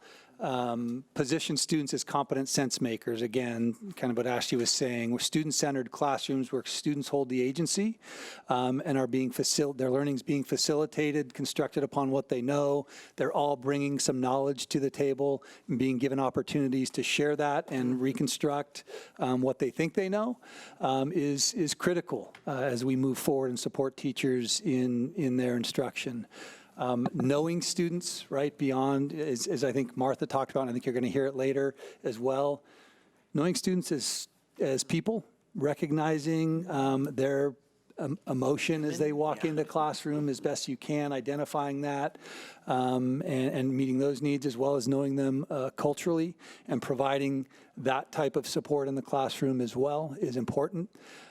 We know, and Ms. Henry will talk about this. Good morning, Ms. Henry. Welcome. Good morning. That in order to engage kids in rigorous content, right, we need to get them out of that or into a really safe zone in order to do that. And so, you know, this principle of engaging in rigorous content is critical to think about also from that social emotional aspect. And challenging inequities, just always positioning kids as the ones who are all kids as the ones who are holding the agency and the power in the classroom to learn. And then these other two, continually learning to learn from our teaching and really owning, especially if we're focusing on our Tier 1 best instruction, owning all of our kids in our classroom and recognizing if they haven't learned it, I haven't taught it. That's, again, like a belief that we need to really continually come back to and see. But I can also say, if we think about the two teachers that we talked with at our last time together, the last thing they ever want to have happen, if you were to talk to them, is for any of their kids to have to leave their classroom for anything that they're not providing. So it does become somewhat of a mentality. Core practices of responsive teaching, I think we've unpacked these enough, but again, these are all about providing kids the agency in the classroom to construct their own knowledge and learning, right? Not unfocused, not just freelance, right? Focused on some learning goals the teacher has in mind, but facilitated by adding to what they know. We've talked a little bit about our systems of support already. And I want to hand it to Sarah to talk a little bit about the classroom teacher and some specifics. Right, so when we're talking about the classroom teacher, and again, as we're moving forward with this restorative lens, building community and relationships through relational trust and shared values. And so I know that it was mentioned knowing your kids. I can say, for example, there's a teacher that I'm working with right now at a school, and she's like, I just don't feel like our classes are community. So the principal asked me if I could work with her a little bit, and so I came in and we facilitated a circle. We had all of the kids, we left the classroom and we sat down, it was 4th graders, and I just asked them questions. What's your favorite flavor of ice cream? And they all went around. And through that, you could even just that one question, building those connections. Like, oh, you like cookie dough? I like cookie dough. Like, oh, you don't like ice cream? I don't like that. Yeah, that was mine. And so it was really great, and I could see for the teacher, just her building those connections, and then the kids also seeing her as a person, right? Like, oh, she likes ice cream, and she likes pizza. And then we started talking about, as we're getting through these lower level questions, we started asking, okay, well, what does respect look like? Because she's been having some issues with respect in the classroom and with kids not being kind. And okay, well, what does kindness look like? What does it look like to be a kind friend? And so it was about 45 minutes, so it was longer. But really, if you think about, if you could do a circle with just the one question, it took about 5 minutes. And so setting those standards for maybe Monday mornings, that's the way that we start off our week, is with a circle. And it doesn't just have to be in elementary. And I've done it with secondary. And that's where I came from, was from high school. And I think that's the question, when I have 140 kids, how do I facilitate those types of conversations? How do I get to know 140 kids? Well, if my kids know that the first period of the week that they're going to have me, we're going to have a circle, and we don't have to rearrange the desks. It could just be everybody standing up in the classroom in a circle. And I'm going to ask you, what's one thing that you did this weekend? And then we go around. But then that also gives me the opportunity where if a kid says, I did nothing, or depending upon how well you get to know your kids and where you're at in the year, it also gives me an opportunity as a teacher to very quickly gauge all of my students. Okay, this kid normally has a lot to say, but today they didn't say anything, or today they chose to do their pass. Then I know, okay, I need to check in with that kiddo later. And so honestly, it can even be quicker than if we just are gauging it on our own, or when we always have that kid who comes up to tell us, like, I'm having a bad day, and then we've got the kid who is just quiet and doesn't say anything. And so again, creating that community and building those relationships is really what we're talking about when we're putting that restorative lens. Also establishing equitable norms and expectations for all students. And so like what John said, if they haven't learned it, I haven't taught it. So I hear a lot of times from teachers, well, the kids always come in and do this. Or they're getting up in the middle of the lesson to go sharpen their pencil. Well, have you set on what you want it to look like, that's how I would start my year. We would go outside of the classroom and I would show them as ninth graders, hey, this is how you're gonna walk into the classroom. You're gonna walk in, you're gonna go over to this bin and grab your notebook, then you're going to go to your desk, and then this is what it's going to look like. If I haven't taught the kids, even in high school, I can't expect them to know what to do. Building community, again, encourages students to get to know each other. So when we're starting to build those connections, even if it's as simple as we both like pepperoni pizza, then that's a connection that they had that they didn't have before. Setting community guidelines, so using circles and just the conversations, again, from that restorative perspective to, okay, what is it going to look like to be a responsible citizen in this class? Understand behavioral expectations and reflect on sections of the curriculum. So again, you can use restorative practices in a variety of different ways, including in instruction and curriculum. We can also use it to discuss successes and frustrations. And so again, as you're building that community in the classroom, being able to facilitate circles so that students are able to say what's going well, but then also maybe what they're frustrated about. When classroom interventions are not successful, the teacher refers students to specialized personnel. So really with our teachers, I think it's equipping them with, these are the tools that you have. These are the expectations. As a teacher, I'm not a school psychologist, and I'm not a counselor. But when I have exhausted my toolbox, this is when I know it's time for me to refer to somebody else. And it's time for me to ask for some support. And using effective statements and questions. Again, like I mentioned before, I feel frustrated when what happened, but it can also be, you know, I feel really proud of you, or I've noticed that you've been working really hard and it's really paying off for you. And as we mentioned, the teacher is usually the first person who sees the initial emotional and behavioral issues in students. And so I think that's where we've talked a lot about the teachers, and a lot of times teachers feel like their primary objective is to teach content. Well, part of our job now too is to be assessing our students to say, okay, when do they need more help? And I think that's the number one thing that I get out of the training is, well, I'm not a counselor. Well, you're not a counselor, and honestly, you shouldn't be counseling students. You don't have that credential to do that. But we want you to know these are the things that you can do, and when you feel maxed out, now it's time for you to ask for some help.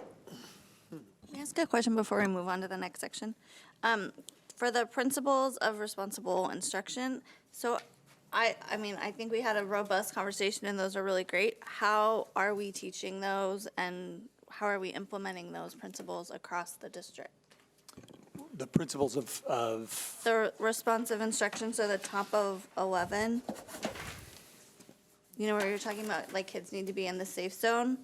Like how are we teaching these principles to our staff and our teachers, and how are we implementing them across the district? Yeah, so- Has that already done? Are we in process? No, we're in process. Okay. It's not done. I'm not sure it actually is ever done. Oh, thank you. In reality, if Yeah. if we continue to learn from our teaching, these are never going to be done. There's always going to be different contexts that create a different understanding to add to what we know.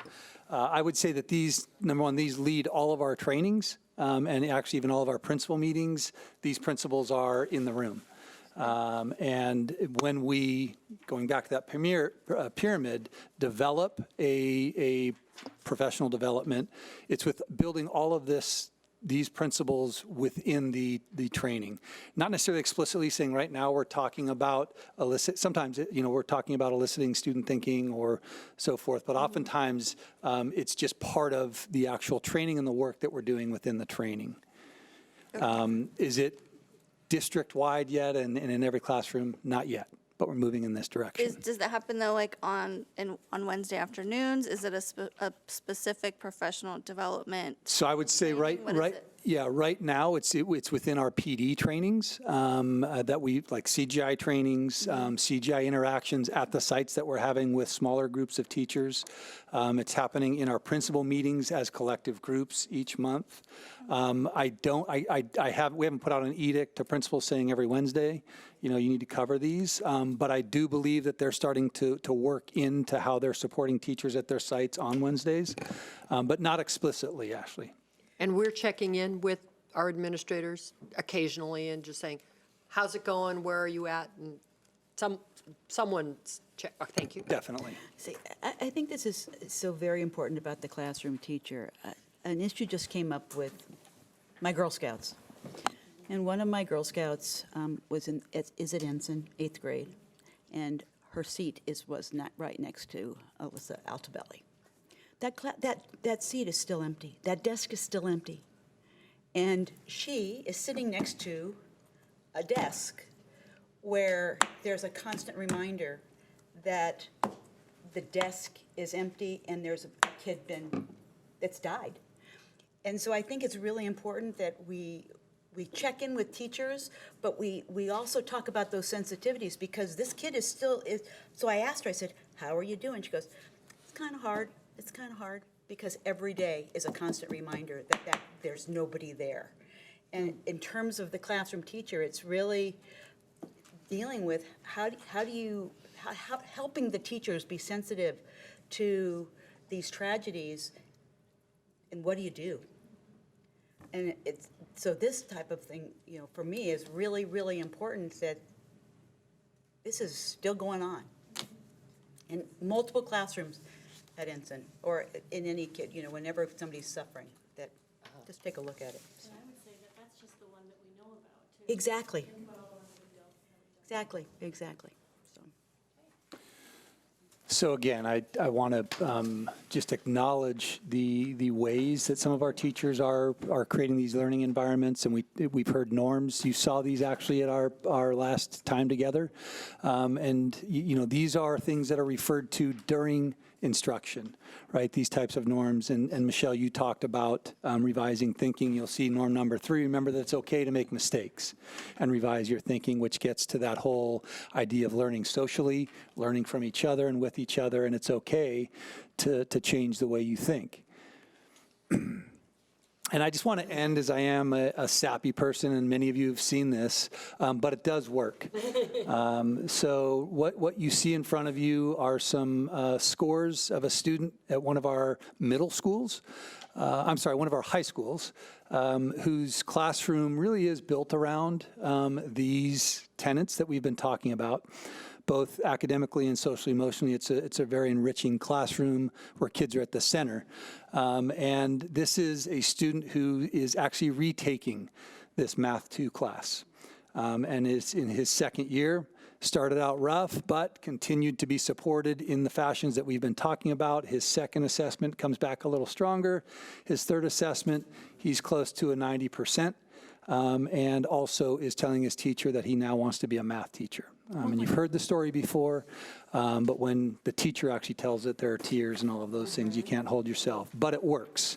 And so we're going to continue to move in this direction. Modeled behavior, that's what really works, Monkey see, monkey do, so when they do it. Now we're going to go ahead and transition into our behavior kind of section of our pyramid. And so we've talked a lot about the restorative piece and the direction that we're going with the restorative practices. But we do want to keep in mind that we already do have the PBIS foundation that we're kind of going off of as we continue to build capacity within restorative practices. So when we're talking about PBIS and behavior, our tier 1 is going to be our school-wide behavior expectations and norms. And that's something that is an expectation that we have for all schools, is that they have those school-wide behavior expectations and norms. And then we're also acknowledging positive behavior. So depending upon the school you go to, they have different little bucks or whatever it is that they get for their reward system. And then our database planning. And so really using data as we're looking forward to plan when we address the needs of our schools. When we go into tier 2, it's check in, check out, and then check and connect, as well as our social, academic, instructional groups and mentoring, as well as request for assistance. We haven't done a ton of training yet for request for assistance, but we are using, we're looking into using the Mr. Elmer platform to really help with our request for assistance. And so we've talked about how we can integrate some of the elements of PBIS into that platform, since we know a lot of our schools are adopting that. And then for tier 3 is our prevent, teach, and reinforce, which is a complex behavior plan. And so I do want to clarify for this that this is not the same behavior plan that you would have through special education. It's we're having a lot of conversation right now about what that looks like and maybe aligning our practices, because We are asking our school psychologists to be a part of this and really looking at, what's the best practice and can we utilize some of the existing tools that we already have. And then in tier 3 as well, we also have our individual planning. So really bringing them all together. So restorative practices, PBIS, and social emotional learning, they all emphasize prevention and positive response to problem behavior. And I think a lot of times we forget about the prevention piece and the proactive piece, and we tend to be very responsive. But going back to what I mentioned before, we really should be spending 80% of our time in tier 1, whether it be restorative practices, PBIS, or SEL. Both PBIS and restorative practices place high value on youth and staff engagement and involvement. And with PBIS, we are shifting our adult focus from punishing and excluding to teaching and rewarding. And then restorative practices, again, is that we're encouraging our personal reflection and accountability. And we're building that off of the relationships that we have. And then also healing for adults and for our students. Both approaches seek to enforce positive behavior and uplift student strengths. So really having that strength-based and really focusing on those strengths that students have versus what they've done. We want to support social emotional learning for all of our youth and our staff, and so really integrating all 3 frameworks so that we're supporting our students and our staff to the best of our ability. So, And then with all due respect to everyone at the table, this is the piece that excites me the most, is the social emotional learning piece of the pyramid. And I want to frame it a little bit. Over the winter break, when you have some time, sometimes you watch mindless television, I will confess, and I got hooked on a marathon of Super Nanny. And I don't know if you know Super Nanny, but she's Joe Frost, and she's English, and she comes in and she helps families that predominantly have pretty young children, and it's really helping their behavior and social emotional pieces. And we are raising a different generation of students than, when my parents raised the perfect angel you see before you. But I think that, she really feels that there's a lot of it has to do with the devices that kids are given, that they spend a lot of time on social media. Even as little kids, parents have them, to quiet them down, to keep them compliant. You're giving them the iPad. And, so they're not learning some of these social emotional skills that they need in order to, kind of compete in the world. And I think that, we also see that as our kids get older in terms of, you've heard of the helicopter parents, and now there's the bulldozer parents that, they're going to move all these obstacles out of the way of their kids. We are not teaching our kids to be resilient and to, in how to kind of self-regulate and all of those things. And so to me, this is a really exciting piece of the pyramid, and I think that if we do this well, we will see a significant change in the kids that we serve. So we want to welcome Kristen Henry to this discussion. Kristen, I had explained that you had a day job, and so you were busy doing special ed coordinator stuff. But when you'll see by the smile on Kristen's face that social emotional learning is also her passion, and so we're going to limit her because I kept saying no, let's kind of tone it back down. So we're going to give her an opportunity to kind of share a little bit about this. Now I can go? Yes. So I just wanted to start off kind of framing, what do we even mean when we talk about social emotional learning? You can get the clicker. You guys are. I get the clicker. This is the really most common framework for social emotional learning put forth by CASEL, which CASEL was created by Daniel Goleman in the 90s, 25 years ago, after his book on emotional intelligence came out, and it was all the rage about, this whole child was emerging, and while we're doing this great academic intervention, sorry, John, it's so important, but there's this whole other part of children. And so then came the behaviorism and the PBIS, really on those underlying skills and the social emotional component. And there isn't a more timely occurrence to happen, because in response to these kids and this generation, I think that Daniel Goleman had no idea what was coming, but if he had a crystal ball, this is exactly what was needed to be developed. So this is, again, their framework, and it really looks at 5 different areas, 2 being internal, self-awareness and self-management, 2 external, social awareness and relationship skills, and then ultimately that cognitive aspect of decision-making. And you see it's framed by the community at large, so homes and communities, also our schools, and then at the smaller classroom level. And looking more closely at those 5 components within the framework. So self-awareness is really looking at our abilities to just recognize and see who we are and know who we are internally. And looking at that really as a part of a general education teacher's instruction, and having that embedded, not as a separate pull-out or a psych's gonna push in, but really we're having these conversations every day. And it's integrated into our math instruction, our science instruction, and our reading, all of our conversations. Also that self-management, and this is really about impulse control, self-regulation, all those skills that our kids are not learning because they are on devices, or sitting in a shopping cart with a TV in front of them. Right. Rather than sit there and be patient, wait for your turn. And then the social awareness aspect, and that's about empathy, really, about having insight into other people's experiences. Again, skills that aren't necessarily being cultivated well in our community and culture right now. And then our interpersonal relationships. And finally, being able to be analytical about decision-making and problem-solving. I do get really excited about this, like just all the buzzwords of it are just exciting. So that's the basic framework of CASEL. Again, there are about 25 to 30 really prominent framework models that Harvard has compiled and has a great resource on, but this is the one it's the simplest and I think the most widely used. So there's like, you can introduce all 25 to 30 of them. Not today, maybe at a later meeting.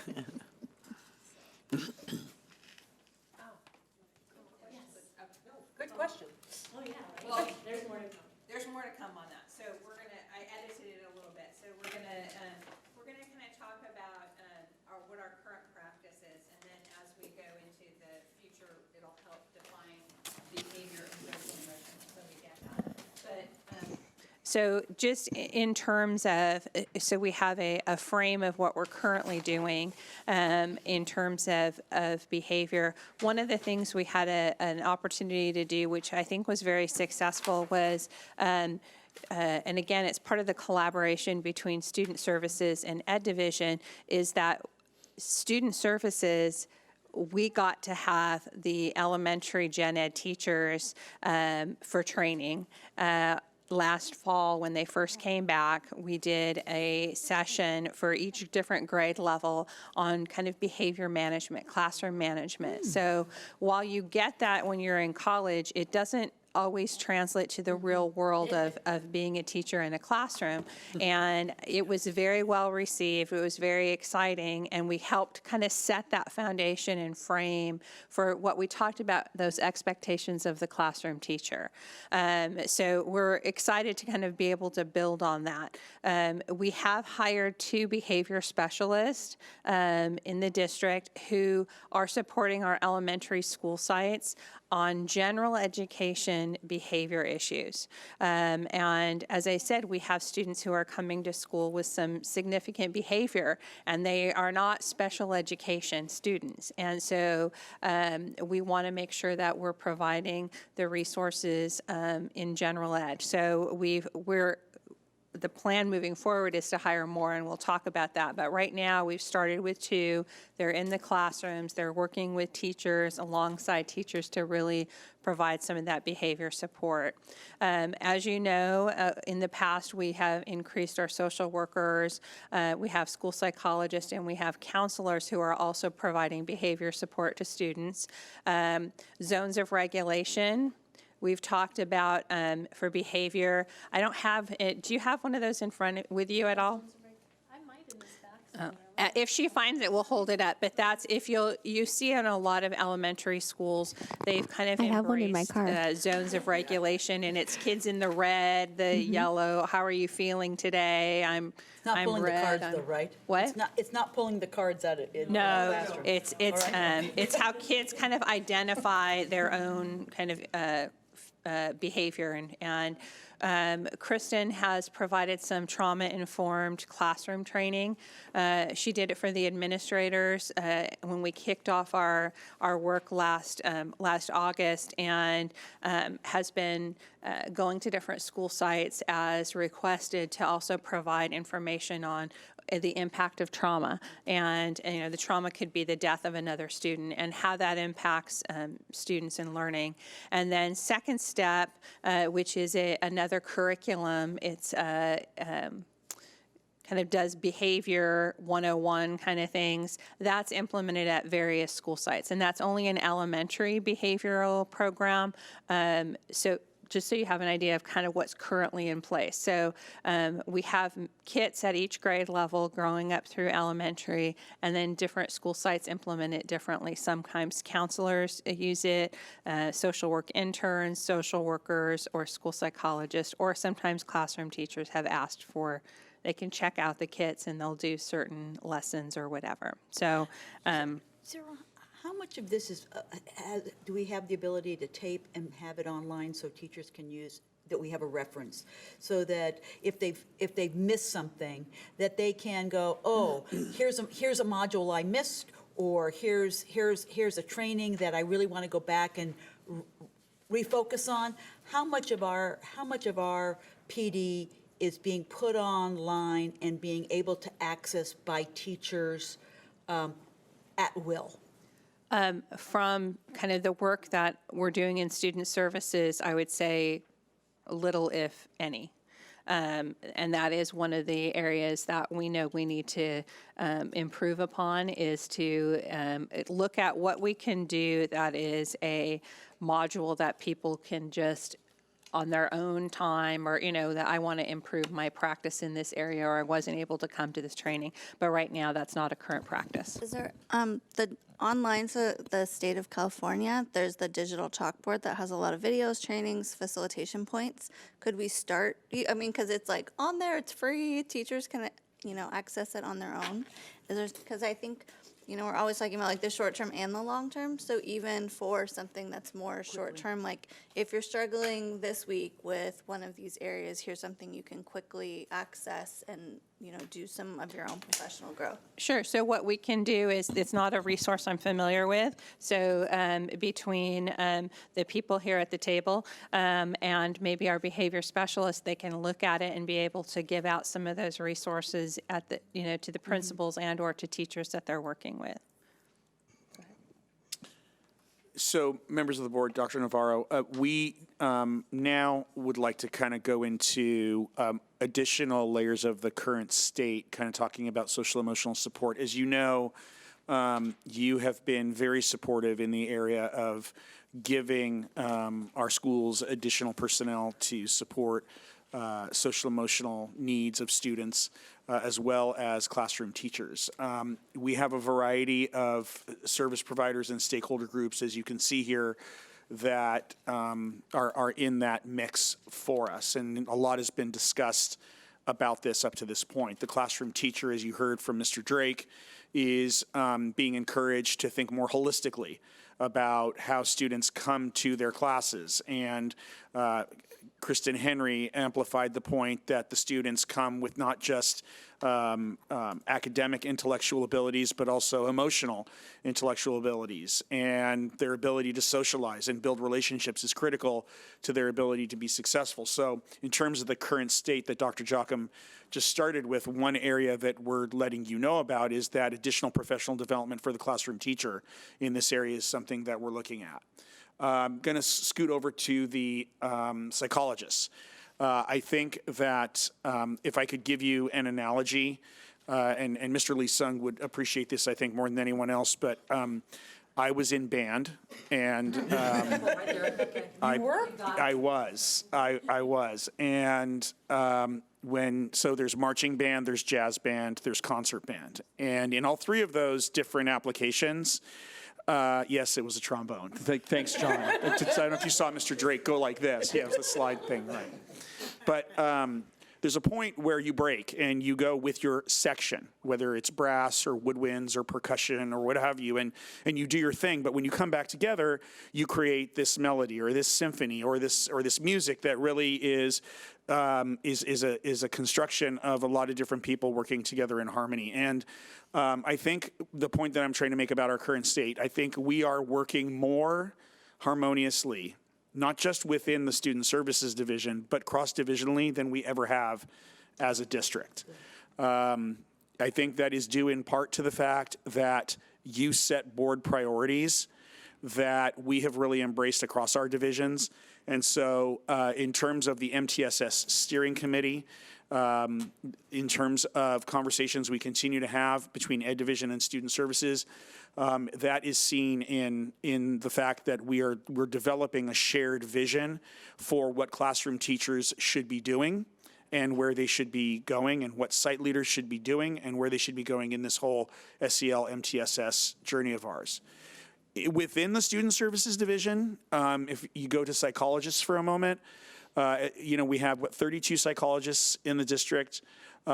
Traditionally, a lot of their time has been spent on the special education side of things, but they are also within their responsibilities to work with general education students. And so in the area of helping us develop 504 plans or initial behavior support issues in collaboration with our behavior specialists as well as teachers, we're starting to see a lot more consultation there.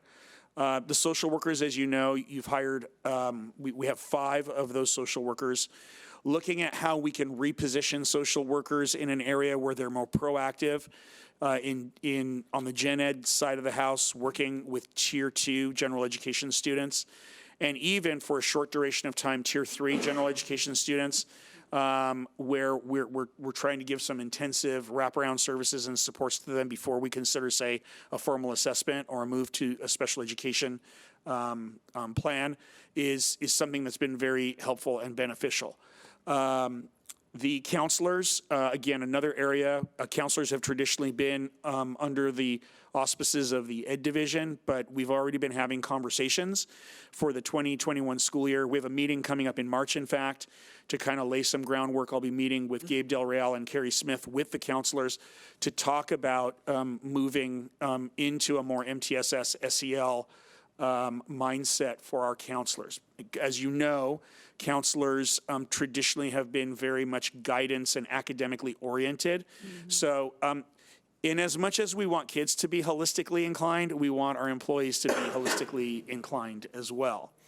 I saved what I think is the most promising for last, and that is the behavior specialists. We have had one behavior specialist on for a few months now. We recently hired a new behavior specialist, and she is in her second week.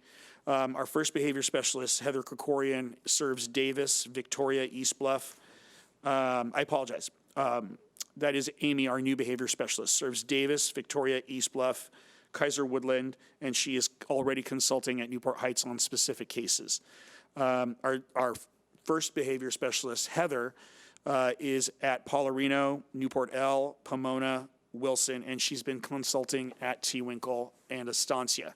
We've been very deliberate to limit the scope of their work as we pilot this in this semester, but the results that we are getting, the number of contacts that they are making, the reception that we're seeing from teachers, as well as the gratitude from principals in assisting with tier 1 and tier 2 behavior issues is been very promising. And so we see that as an area of possible expansion based on obviously priorities and resources that you obviously have the ability to control. Can I ask a quick question? So, what about the other schools, like Mariners or some of the others? Are we Right, so thinking we're we- going to hire 3 yes. more for next year? Or how do other schools access? Yeah, thank you for that question. So in the analysis of where we originally placed the 2 behavior specialists, I'm sorry, that's a Titan alert.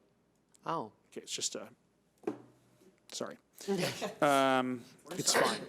It's fine. You're stepping out of the room for a while. It's fine. When we considered the criteria for these 2 behavior, we knew obviously that there's more need than there is the capacity. So some of the criteria we considered, Ms. Anderson, included, did the school have an assistant principal already at the site? What was their psych time? Did the school site, is the school site a recipient of students from group homes? Does the school site have additional supports assigned to them? These are the kinds of things we looked at. And by the way, those criteria were generated by the principals themselves. I went into an elementary principals meeting and I said, if we had to prioritize where behavior specialists would go, what would you like us to consider? And overwhelmingly, the principal said, don't give us 2 hours a day once a week so that you could hit all 24 sites. That didn't make sense. They said, we'd rather you give full days to sites that need it. And to talk specifically about Mariners, Matt Brazenly, who's on the MTSS committee, he was the first one to say, I don't need someone here right now. I've got somewhere between 8 to 12 support personnel when you include his hourly teachers and other individuals that provide services and supports to his school. So these schools were selected. Victoria, for example, serves a group home. Davis has a very, very large and diverse population. They were in round 2. Some of these schools, I don't think any of these schools except for Newport Heights on Consult has an assistant principal. And having an assistant principal is a huge advantage for a site administrative leader and their staff. So we also still have the ability to provide support to other schools. Kind of what we've done in the past is we do have behavior specialists on the special education side. We have E.B. Kent and Michelle Lepak. They have done a fabulous job of going out to sites with significant behavior issues and support them. We have Claudine Steck, who is our inclusion specialist, Artosa, and she also goes out. So they're not limited to special education students. And then as we continue to build capacity and hire, our goal is to hire more behavior specialists to be able to provide more to support to every elementary school for a certain amount of time. So in looking at the specific roles of our these specialist providers, the counselor, the areas where we look in terms of this is our current state. These are the things that counselors do. But in terms of where we plan to amplify and focus our attention and training would be in the areas of personal and social counseling, in the area of coordinating group and individual counseling activities. As you know, they're already trained on risk assessments. This is something that didn't happen prior to this MTSS SEL more holistic vision that we have for our stakeholder groups. So the fact that they are trained on risk assessments in a very robust way under the leadership of Angela Castellanos has been, I think, very positive for us. If you go to That's every one of our high school counselors? every one of our high school counselors were offered that opportunity. I think the vast majority took us up on that, but I don't want to say 100%, Mrs. Fleur, but it's in the high 90s. But at least one at every school? At every high school? Absolutely. Okay. Yeah, absolutely. And by the way, risk assessments are conducted not just by counselors, but they can be conducted by psychologists, social workers. There's a tiered referral to that in terms of who we go to risk assessments for. Social workers, here are their areas of responsibility.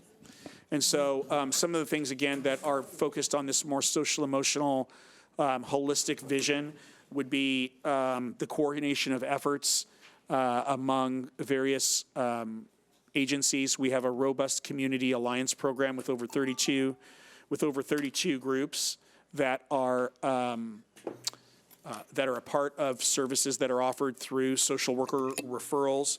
Our social workers, we now have a social worker at every SARB hearing, as some of you members know.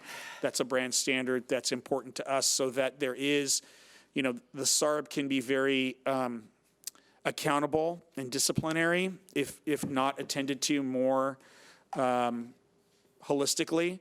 And I think the fact that we have board members on our SARB hearing panel, there's a commitment there to make sure that there is a supportive element and providing resources to families, because almost every SARB case is presenting with other areas: anxiety, depression, drug use, those kinds of things that are impeding family problems, family dysfunctions, impeding the ability of the student to attend school. So we're trying to find ways to build SARB contracts that are very holistic and SEL oriented. School psychologist area of responsibilities. What's the social worker caseload? Well, I guess that my question back to that would be, how would you like to calculate that? Because we have 5 social workers and a school district of 20,000 students, but I don't know that to simply just divide 5 into 20,000 would be an appropriate way to look at that, because we again, and I have a slide that you've seen before, that the vast majority of our students are served very well in the tier 1 zone. So it varies. It varies from social worker to social worker. It also varies from time of the school year. We tend to see a spike in cases and referrals right at the beginning of the year, and then things level off. Our social workers work with special education on tier 3 counseling and with special education students, as well as educationally related mental health services. So depending on the number of students that are moving in those areas, or whether they're on the precipice of a referral to RTCs, that could also increase their caseload. So it varies. And then we have the interns also? We don't count those, right? We do have social work interns, and yes, we're not counting those in this conversation, because social work interns are a variable that we're looking at in terms of how we want to continue with that. And our students, oops, did you have to finish? I just want to know whether we have the capacity for nimbleness, because sometimes especially we get conversations. For example, in STARB, and it's that we get a conversation from a social worker that says, "Oh, I have a caseload and I just don't have time to meet with that student," and that's very frustrating. And so I just want to be, I want to know whether we have the ability, that there's nimbleness in the system, that a kid will be served. Yeah, and we want you to know that we've heard that concern, and again, we are. We're the concert band. We're the concert band in sections trying to create this harmony. And by the way, to advance that example, so when you're in that section and there's 5 trombones, and one person is out of tune, the section leader notices that and takes corrective action, and so one of the things that we've heard that concern, and one of the things we're striving to do is to continue to, we have a weekly meeting with our social workers. Okay. That weekly meeting includes an hour of them to talk about cases, but it also includes an hour where I come in as the administrative director and talk about issues or concerns. Obviously, I'm supervised by an amazing assistant superintendent, and so she'll come in occasionally and hear what's going on with social workers as well. And so we believe that there is an open communication channel, not only for them to be able to share their concerns, but also for us to make clear what our expectations are. And I think, look, there needs to be a customer service mentality for all service providers. Okay,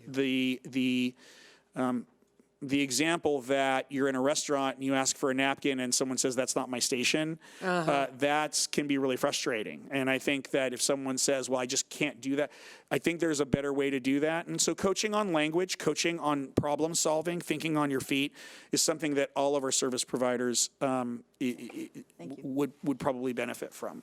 And while we have all of our statements today are in cute little boxes and or triangles and little shapes, that this is really fluid. And sometimes a child is phenomenally serviced by Tier 1, but this day, this teacher sees, oh no, there's something. You can zip that child right up to Tier 2 to someone on campus and then let them drop back down into Tier 1 with some more knowledge and better skills and coping things. And that's important, and I agree, totally agree. Thank you, Mrs. Flor, for. Before we move forward, I just want to say thank you for using Maria at Estancia, from being the school facilitator for so long, and then putting her in this role, because I think that automatically solves so many. I mean, to have her, she already knows the families, she knows the students.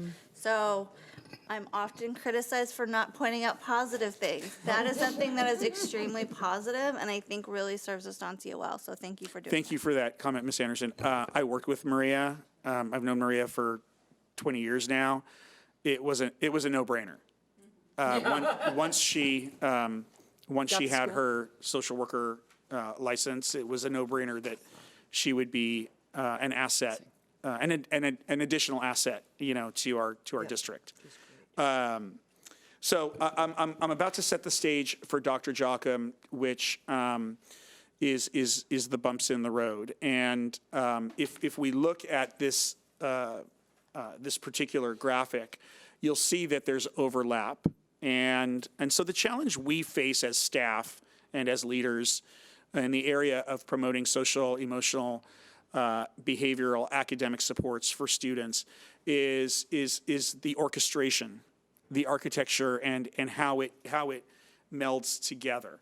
And so there's been great advantages because it overlaps, and so we have a system of backups that we can go to. For example, in the area of risk assessments, a counselor can do it, a psychologist can do it, a social worker can do it, administrative leaders that have been trained can do it.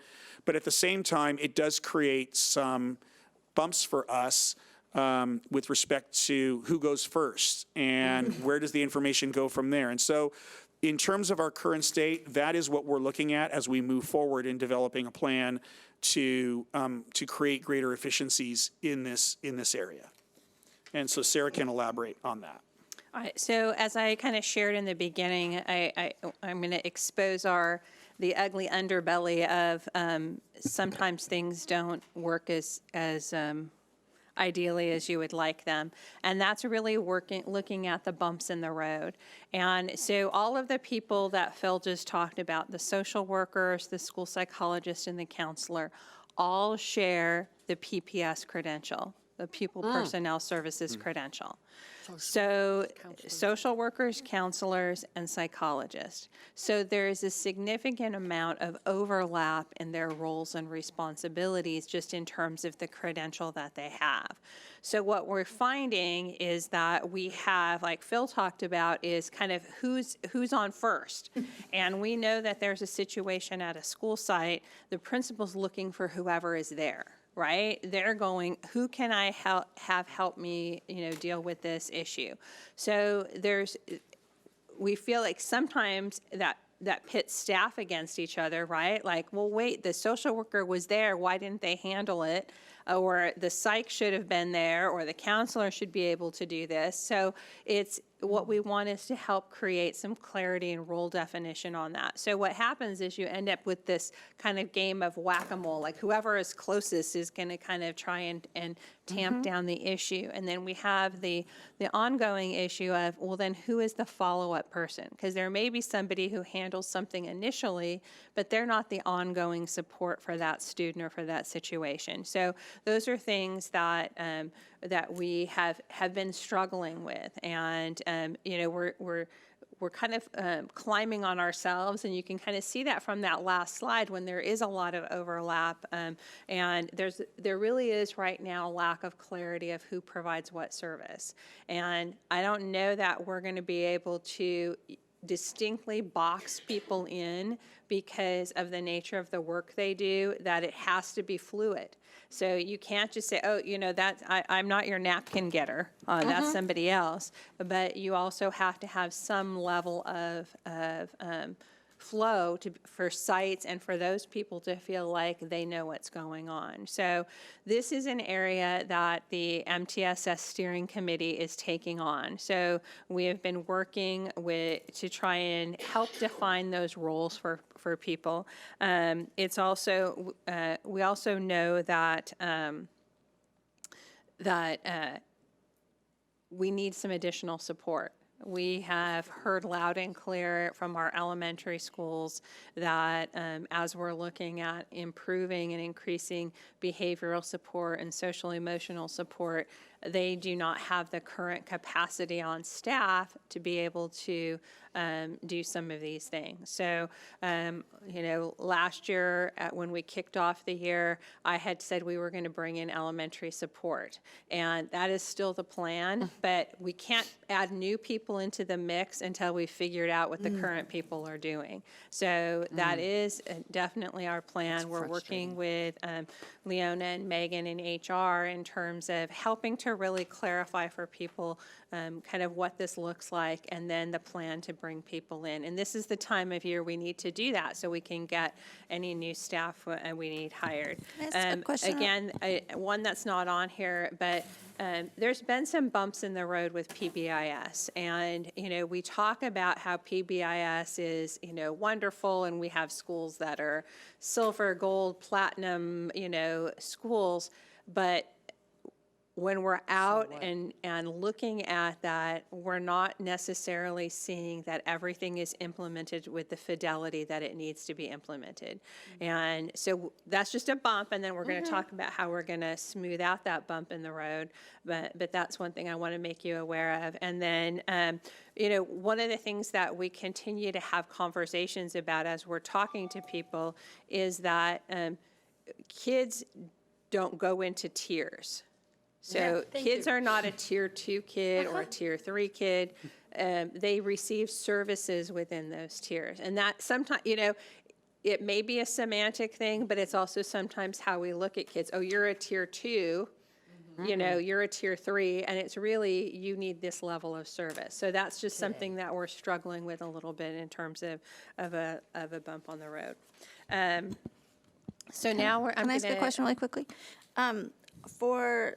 For all of those different roles that are defined, are there ever opportunities, because I know at times those can get siloed, like all the social workers meet, all the psychologists meet. Are there currently opportunities that all of them are together for training and professional collaboration? So they know across the district, like, here are all the social workers, here are all the school facilitators in one space?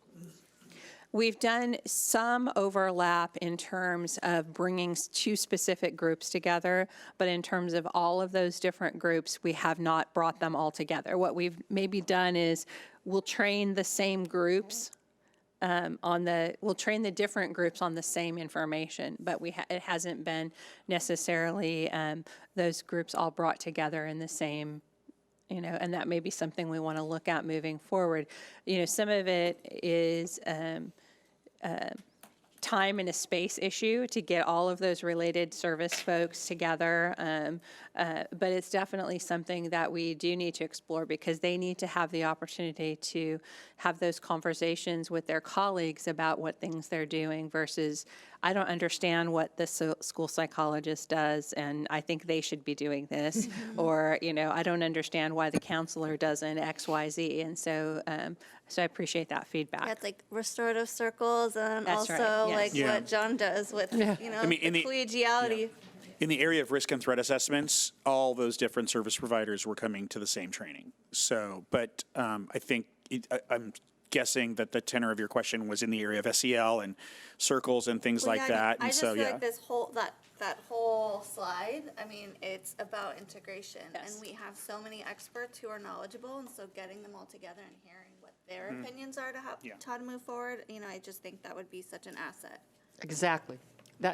I've often said, I don't want you to tell me how to solve my problem. Can you just give us the problem? We'll come up with a way that's probably better, faster, and we can get it done. There's so much intelligence in the room.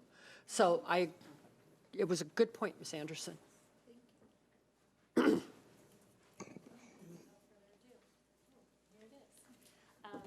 just thinking about the case for SEL in Newport Mesa, I wanted to start with just some basic mental health.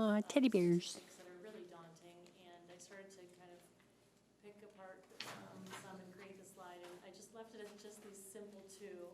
They're kind of the bookends, and this is from the CDC, just this past summer came out, they published that 1 in 6 children between the ages of 2 and 8 has a mental, behavioral, or developmental disorder, which is just overwhelming. And those are the kids in the shopping cart, and they're just not receiving those really basic skills. And then looking at, this was a longitudinal study between 2008 and 2017 that looks at college students and their percentage of anxiety and really profound anxiety that's impairing their ability to function. And the purple on the left is what it was at 2008 and 2017. Well, our stress levels have gone up too, so that's certainly understandable. Well, and that's a great point, is that this really is all of us. And when we look at the kids at the elementary level and middle school level, it's, the news is bad. And it's a tidal wave of mental health needs. And I'm sure you've all seen statistics and read it and live it. And we're all in it. So, but just to kind of start with some statistics. And Nadine Burke-Harris, who is our Surgeon General for the state, she was just appointed, it's a new position, and her passion is toxic stress, adverse childhood experiences, or ACEs, and really advocating for students and children and humans that are affected by profound levels of stress that just isn't digestible.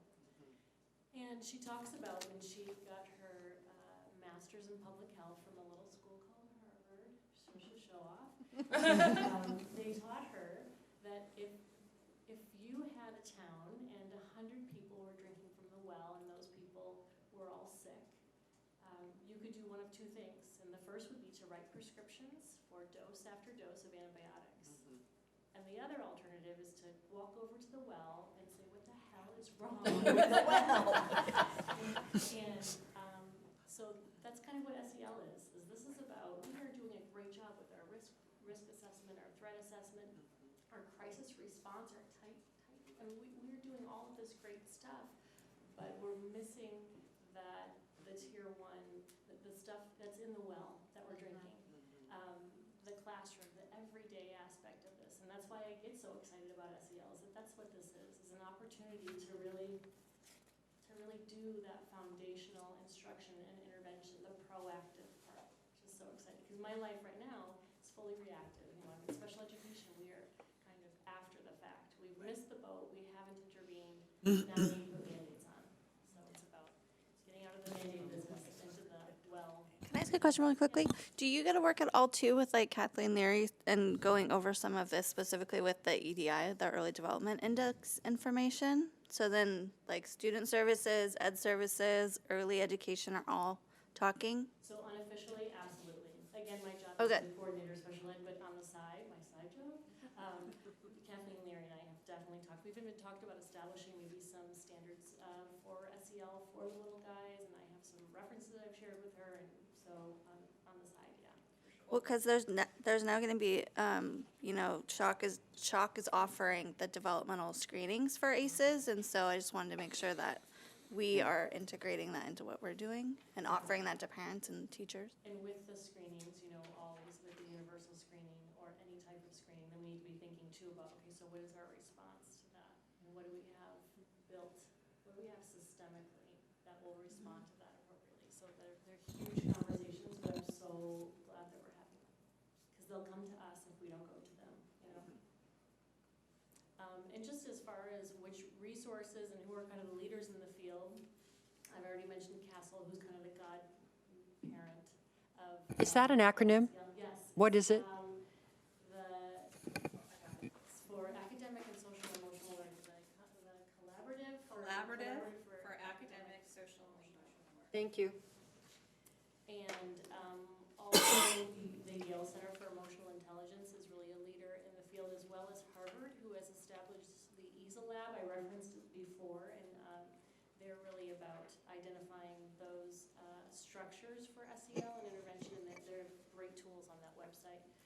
California has also put out some guidance and resources, but really it kind of links you back to the other images on the slide, including the Wallace Foundation that worked with Harvard to create the Navigating SEL from the Inside Out. That's probably the most recent publication and the most appropriate right now, just because Castle's is a little bit out of date. It's 2013, 2015, and there's been a lot of science and studies since then. So that social emotional learning interventions through the RAND Foundation is another great resource. But there is so much science and resource, and I think actually these next slides kind of share some of just the overview. Did you want to, this was kind of between you and I, do you want? So we have a few slides, and I don't want to, I'm looking at the time, so I don't want to necessarily give you the details on each of these slides, other than to say, this is all information which if you don't feel it in your heart that we need SEL, this appeals to the head, to the brain. It's a meta-analysis. It talks about this isn't just something that feels good and, oh, it seems like it'd be good to do for kids. There is research behind that this makes a difference for kids. And it isn't just, oh, these kids are going to be better, well-adjusted adults, which is a fabulous outcome, but these kids are also going to do better academically. And that's what this research, if you go to the next slide, again, this is just really kind of talking about, this isn't just, Sarah or Kristen or the group here at the table kind of talking about SEL and isn't it great and we really need to do this, this is work that has been done for a number of years, and it has fabulous outcome data. And so this isn't something, oh, let's try it and see. We know that this will work. This will make a difference. There will be increased academic performance. We're going to see positive attitudes, positive social behaviors. You're going to see, there's research that shows a decrease in conduct problems, in emotional problems, in drug use. Wouldn't all that be really nice for, things to do? And like Kristen said, we've been focusing on the Band-Aid for a long time, right? We have kids who come in with drug and alcohol issues, and we're doing the Band-Aid, and we need to get in front. We need to go upstream, downstream, upstream, whatever the analogy is, further, and be able to deal with that. One feature on this slide that I think is really important is that benefits were the same regardless of socioeconomic background, student's race, or school location. That's like profound to me. And I've been listening to TED Talks for the last 4 years, and these are all the people that they, that have hosted, but why is it happening? I mean, we haven't got the definitive generational what's going on, why is this changing? But we see the symptoms, and they go back to the research, and they come and support, us, schools and colleges and communities. But why?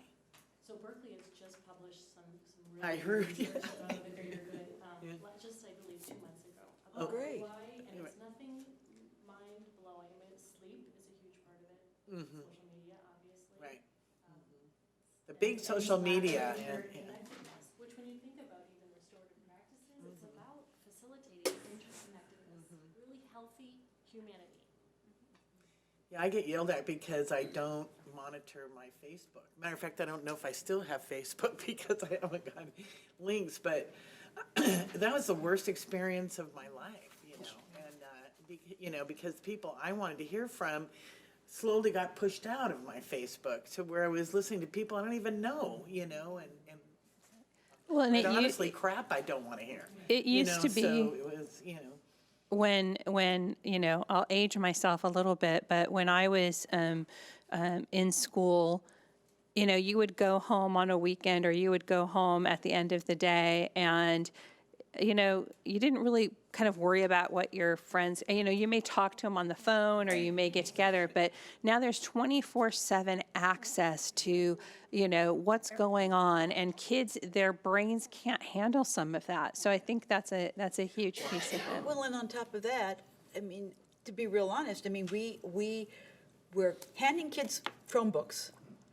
So, I mean, the conversation is, okay, so you can use the Chromebook, but no, you can't use the Chromebook. We send them home.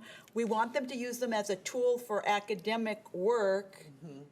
But again, it's like, so do we have to rethink that? There was a time when we didn't allow cell phones on campus. Now we allow cell phones back on campus.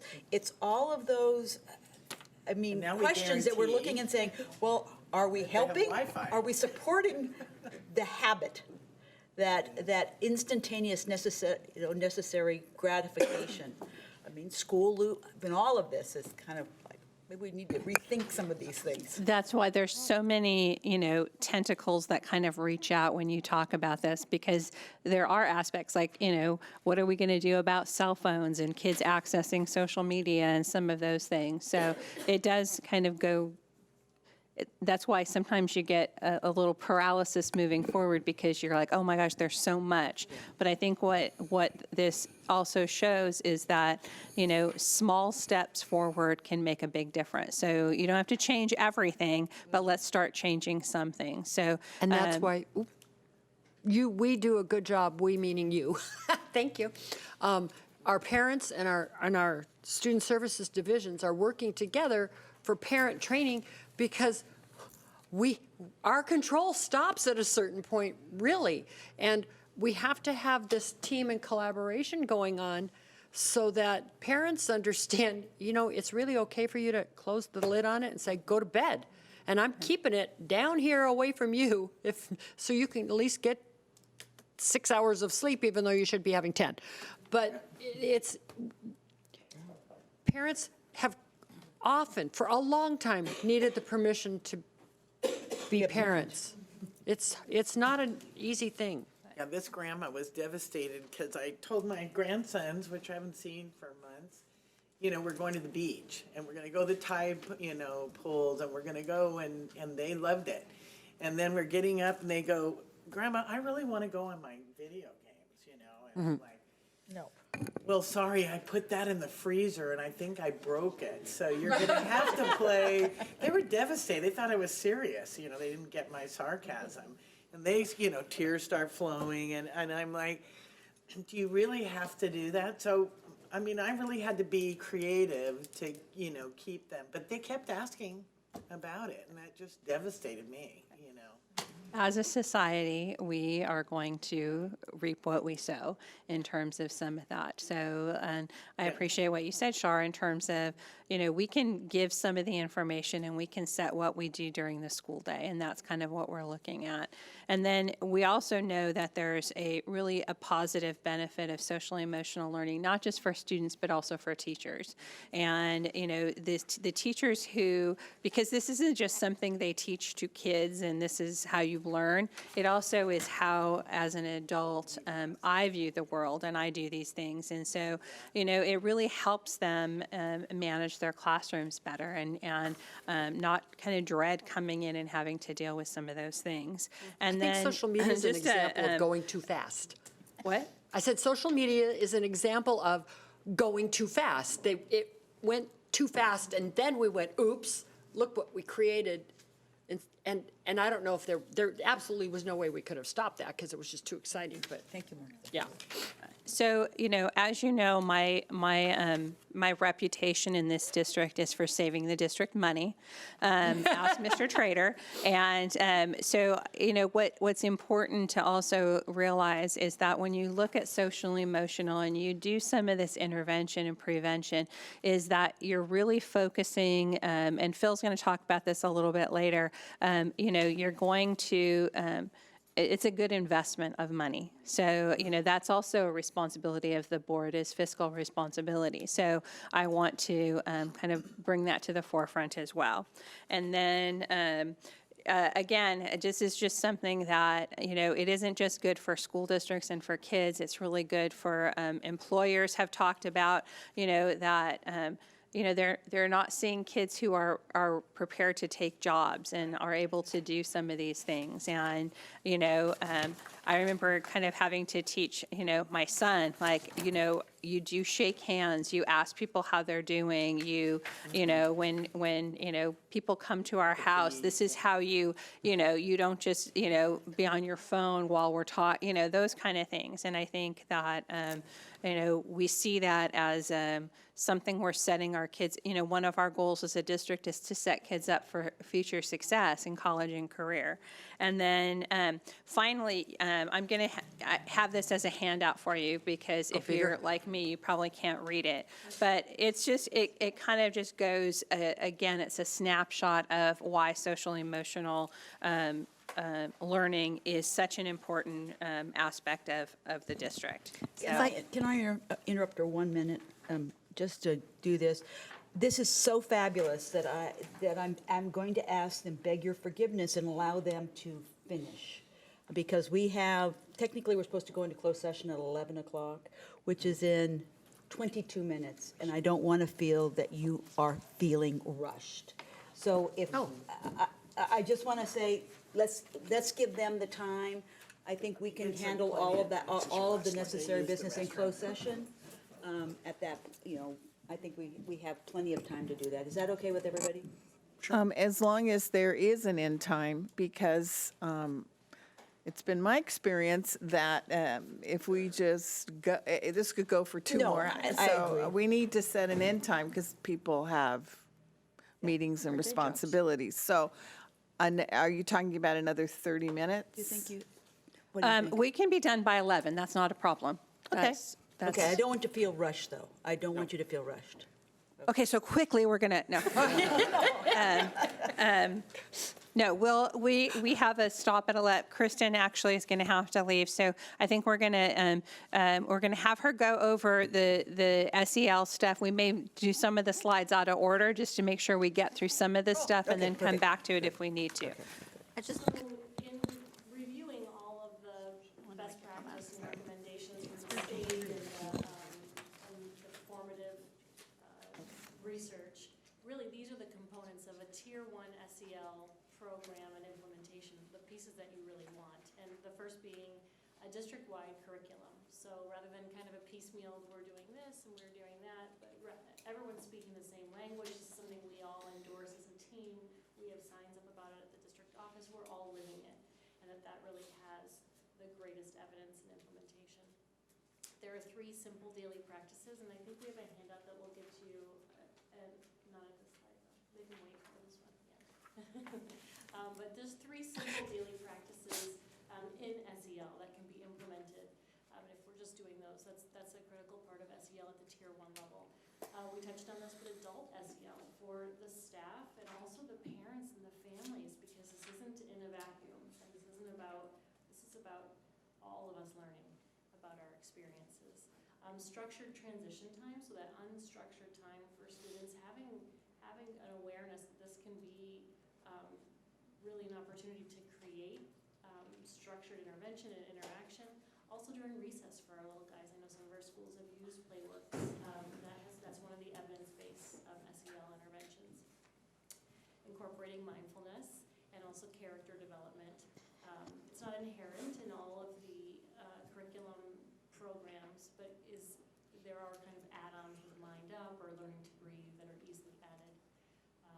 And then just the everyday restorative practices, and Sarah and I talk about this kind of ad nauseum, about how restorative practices is a great Tier 3, Tier 2 intervention, but the magic is really in using it philosophically and in teachers using it to guide conversations about academics.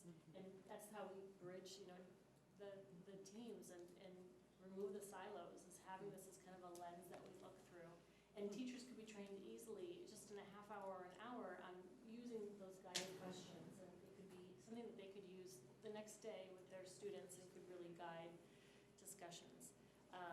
And then ultimately moving to trainings in trauma responsive schools and mental health, because although those seem very kind of isolated, it just isn't. This is everyone, and trauma is a thing. It's 67% of all people have at least one of the 10 huge traumatic events by the time that they're 18, and that's kind of a low level statistic. So just having an awareness of that, and then what does that mean to us as educators?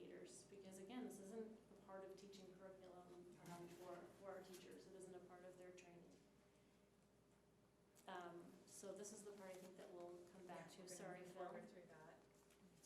We know Phil's struggling. And we're going to look at next steps for social emotional learning.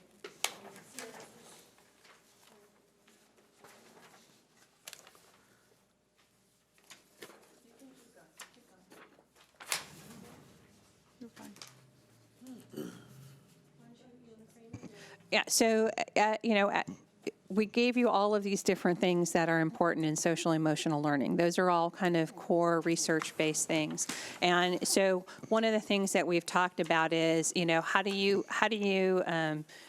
bite this elephant or eat this elephant, and you got to chew off one piece at a time. And so what we really believe right now is that we need to focus on 3 of the SEL priorities and start those, and then starting to implement the other ones. And we know that, when we're talking about classroom practices and doing some of these different things, that we as part of this rollout, are going to have to involve our teachers, our unions, and our support staff, because they've got to buy into this as well in order for us to be able to move this forward. So another aspect that we're really looking at is like Phil talked a little bit about shifting our resources. And so we are looking at shifting some of our staff and, to provide more or different support at secondary, and then hiring staff specifically at the elementary level to implement behavior and social emotional support. So just so you have that frame as we move forward. So this isn't how are we going to do this? So we are looking at some specific staff to be able to do beyond some of the tier 1. Again, tier 1 is classroom, so. So looking at, taken from those 9 little circles, we identified what are the ones that would be kind of like we call the low-hanging fruit. You got to go first for the low-hanging fruit. So these are the ones that will give us bang for our buck and are simple to, not simple, but the biggest ones that we can first address and make sense in order too. So really having all classroom staff trained on those 3 practices, and then also having that uniform systemic implementation of a district-wide curriculum rather than a piecemeal, well, we're doing this because we have this site and we're doing this, but not reliant on who's on your campus or whose strengths or weaknesses aren't there or are there, but really this is our vision as a district, and this is how we're supporting you in your implementation. And then also incorporating that adult SEL. So that includes all of us in this room, and parents, community members, the staff, obviously, just in this education of what is SEL, and then also in the curriculum. So starting with the SEL 3 signature practices for the classroom. And this really aligns nicely with the restorative practices, but it's the first one being just having the welcoming inclusion activities. And this is the morning greeting, the first introduction to their day, and setting kids off, like Sarah was talking about, how sometimes it's a check-in, and it gives you the opportunity to say, like, oh, this is different than yesterday, or it's been 3 weeks that it's been one way and now it's shifting. This is just our place to kind of ground and build a relationship and regulate a child when they first come to school, and set the tone for your day. Engaging pedagogy. So this is about taking those the brain breaks during the school day, or how do we support those transitions, like I mentioned, or what might recess look like. We're talking about how do we layer this SEL throughout the day, and there are more specific examples on that sheet that Dr. Jocko gave to you. And then at the end, having optimistic closure. We know this even in adult instruction, that we want to frame all of our instruction or our day or our interactions with what you take away from this, to really layer that down into the memory and really engage learning as a process. When we look forward to how do you select, I mean, like I said, these are all resources. You're all welcome to borrow them, but they're each about 400 pages long. But so how do we select one of the evidence-based curriculum? How would we narrow it down? And these are really the criteria that's put forth. This came from the federal recommendations on SEL, I believe, that Department of Education. And So while we're doing things like zones of regulation and a little bit of, people are buying things off teachers with teachers, and it was great intention, but if it isn't evidence-based, that really isn't best practice, nor does it reflect the data that we've been sharing with you.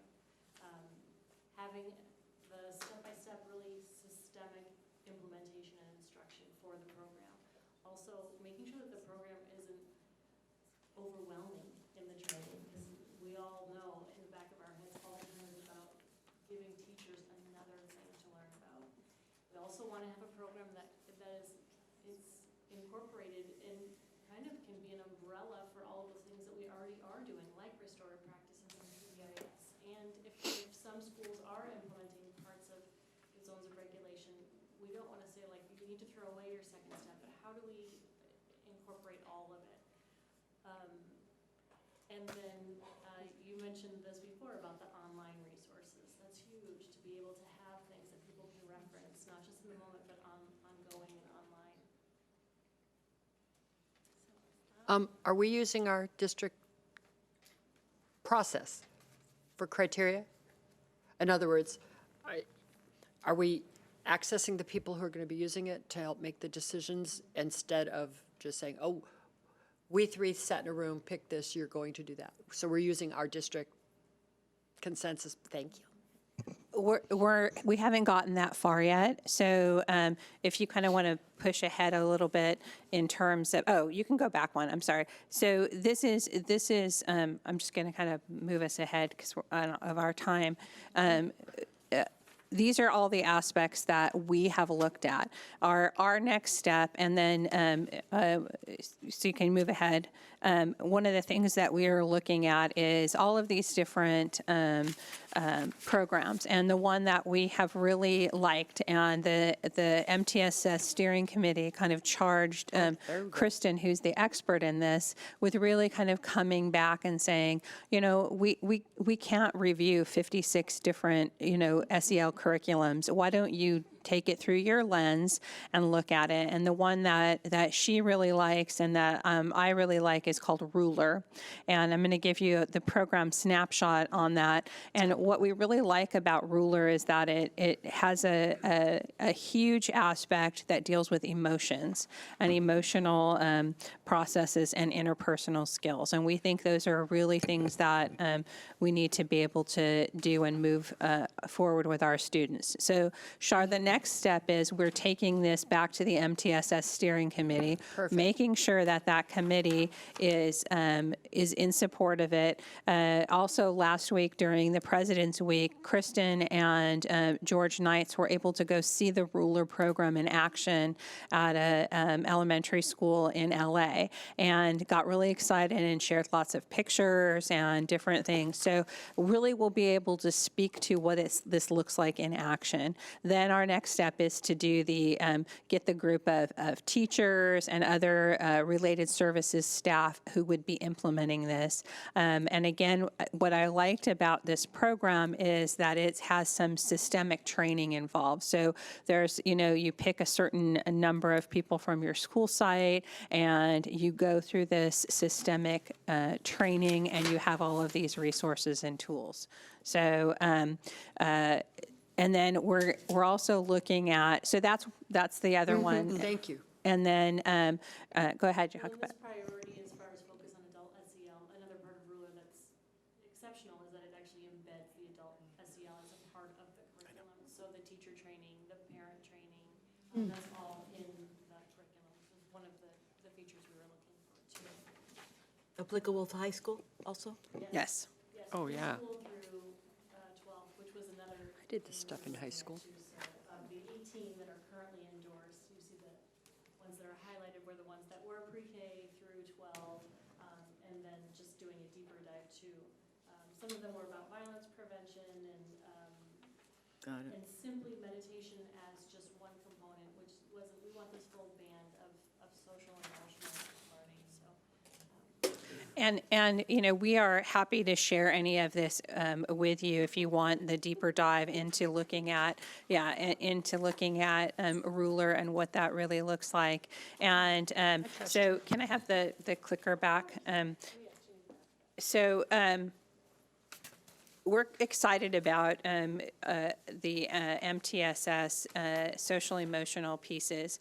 And one of the things, and these are our Phil slides, and you've probably seen some of these before. If you've been lucky enough, you've actually seen him draw this one on a board.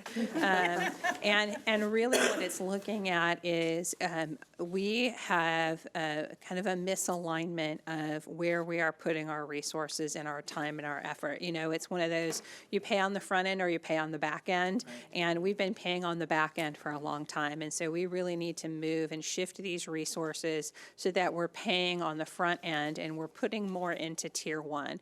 And that's really what this is talking about. And then you have this in your handout. I want to, for the academic next steps, again, behavior next steps, we talked about an additional behavior specialist, rebooting PBIS. Sarah Coley is taking over PBIS and really kind of making sure we're implementing it with fidelity. And we've had schools that we've kind of moved through the tiers of PBIS, and they've like, wait a second, let's go back, and we don't really feel we're ready to move on to some of this sustainability. So we're really looking at that. So we are excited, and we look at this big umbrella of MTSS. This is a state kind of graphic here, which really talks about the academic, behavior, social, and emotional. And I think when we break this down, hopefully you see that my vision is not maybe so wildly audacious, that it is actually within reach for our district and our kids as we move forward. And I do have some information in terms of follow-up, which I heard, which is coming back to you with more specific timelines for implementation of these things, and including restorative practice information into our student discipline, and looking for opportunities for our service providers to meet together and to look at these things. So if you have other feedback in terms of next steps you'd like to see with MTSS, please feel free to connect with any of us here. But I want to look at that. I wanted to, really, unfortunately, kind of speed up at the end just so we can take any final questions or thoughts, and to really just thank the people who are here. And, they have put their, you can see the passion at this group, that we are really excited about the possibilities for our students here in Newport Mesa. I can't thank you enough. Fabulous, fabulous, fabulous. You know, when we asked for deep dives, and the request from us was, please don't just give us just the 101. We really want to engage and find out, and I really appreciate outstanding presentation. You've set the bar. Thank you all for doing this. This is what we relish, that we have the opportunity to interchange with you, share, and you're really telling us and peeling off all the onions and telling us where you need the support from the board in terms of that. We're on the same page. Yeah, fabulous, What fabulous. concept? So I do have a question, and that's because budget is coming up. So I hope that you will continue to keep us informed in terms of budget development, because we're going to be looking at the budget. And so that's a critical area in terms of priorities of where we're putting money. I think the concept of getting some idea of the timeline of is this, what are we going to do in year 1 to a year, sort of like a strategic plan of what are we going to do year 1 to year 5? Because sometimes it's like really exciting, and I'm going, okay, we're going to have this.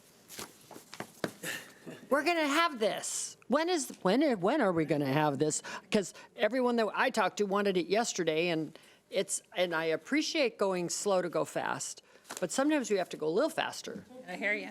But And to piggyback on that, and then to communicate it. So my main thing that I would love is, I love a strategic plan with a timeline, and then this chart for the essential features for Tier 1 for SEL for Newport Mesa, how we're communicating that. I mean, for me, I know being a part of a lot of the Community Alliance meetings, one of the conversation pieces is constantly, how can we make the website more user-friendly for parents, for community partners?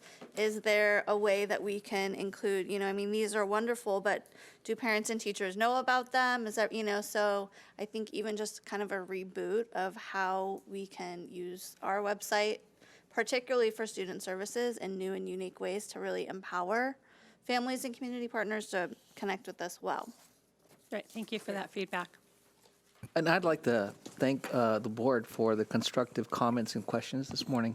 I thought that you really provided some rich feedback that is very helpful to our team here and has been very positive to hear your comments and your questions and some of the direction you'd like us to take. So thank you for doing that this morning. And I was going to say, Mr. Smith, did you have any questions? Mr. Smith? Steve? Do you have any, do you have any questions or comments? No, I have one comment, and I told Sarah, this was really, really well done. You're all to be commended, not only for the passion that you mentioned, but also for the content, too. It's outstanding. I just had a thought as you were all talking, and I think, Dana, you even touched on this early in the meeting, too. Sometimes in athletic contests, the winner wins before he or she steps on the court or the field. And I just had this thought that when we talked, about culture here and there throughout this meeting, that maybe there's an opportunity to have everybody involved, with staff, teachers, parents, students, understand the culture that we want. Before the teacher starts teaching for the first minute, before the student steps on the first campus, teachers get involved. It's a very long-term, broad vision. That's my wildly audacious vision, but anyway, just wanted to plant that seed as well. Thank you, Steve. But it was great, really, really good. Thank you. I have a philosophy too, that I believe that once everybody starts hearing the same message and we incorporate more, that's what I appreciate more than anything. You've had a chance to all research and spend the time. We're coming in cold, I'm not, and I'm being facetious, because we all are dealing with these challenges every day. But I appreciate the fact the more that we come together and hear the same message, other people are going to want to join in, and I'm sorry, the reindeer games, because it really is that. They're going to say, what am I missing? I want to be part of the team, and they will want to, just like, over the last 4 years, trying to get people to know that math is fun, and that they are smart, and that everybody we are teaching knows how to give it away, at some point, So it sounds, monumentous, and this is scary stuff, especially what's happening in the world currently. So if we don't start coming together, and this is, so kudos to you. I really appreciate your time. It's really fantastic. So thank you for that. Everybody, thank you. Fabulous, fabulous.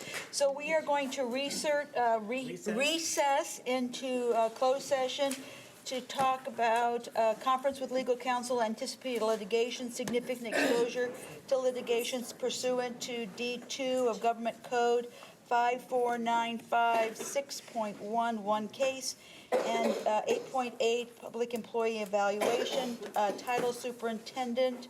Dr. Navarro, do you believe there might be a decision regarding, will there be a report out? I don't know if I can't predict that. It depends on Okay. what the board wants to do. Okay, there may or may not be a report out. Right, may not, may or Okay. may not. And then we will recess until 1 o'clock, and we will come back in here. Okay. Terrific. Open session, no report out on either item. Did you get that, or should I send, is it okay? I tell them we're. Okay, moving on to item number 9, which is discussion action calendar, which is to discuss the new student board member program.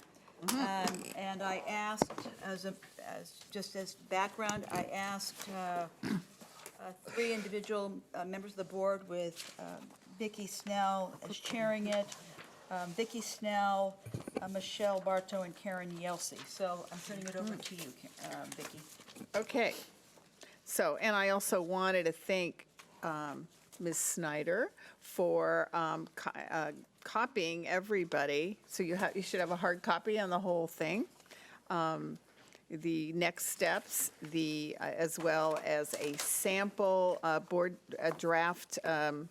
a sample board policy and a draft board policy that doesn't include any of the references because I don't do that part. So anyway, so what we came up with basically was a program based on the Placer Union High Schools program. And in order to put it through by 2020-21, which we don't have to do, but if we want to do that, we need to finalize something pretty soon so we can get the applications completed and sent out so we can choose the board members, for next year by May. Yeah. Using these standards. Using these standards. And so we can obviously change anything, but we can also change the process in the following year. So you've got the timeline. So I guess what I would start with is just going over the how the program would work. It would be offered to incoming juniors and seniors. It would be, the selection, they have to meet the criteria for participation in any extracurricular activities, and they have to be in good standing in their academics, community, and their social peers. Vicki, just to clarify, Mm-hmm. incoming juniors and seniors, but they're applying this year, so sophomores and juniors would apply for right now.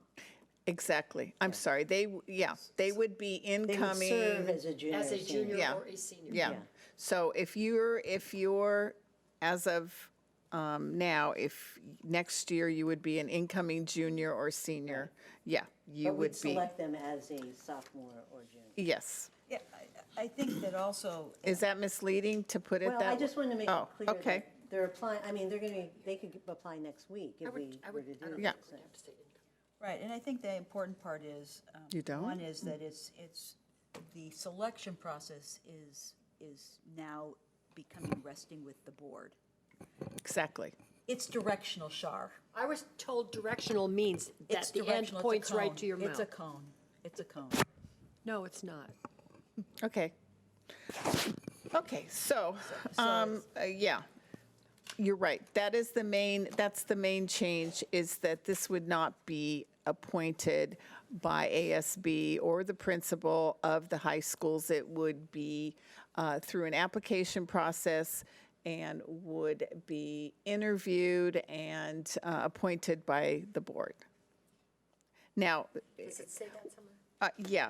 everybody's not going to appear before the board. So there's 6 students because we have 6 high schools, and 1 from each high school would be represented, just 1. There wouldn't be an alternate, there would be just 1.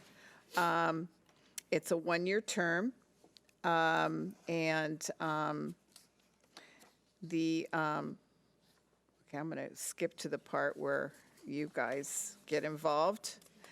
There would be a screening. There would be a screening committee, and the screening committee would look at the application, which is I'll let you talk about the application. Okay, would look at the application and would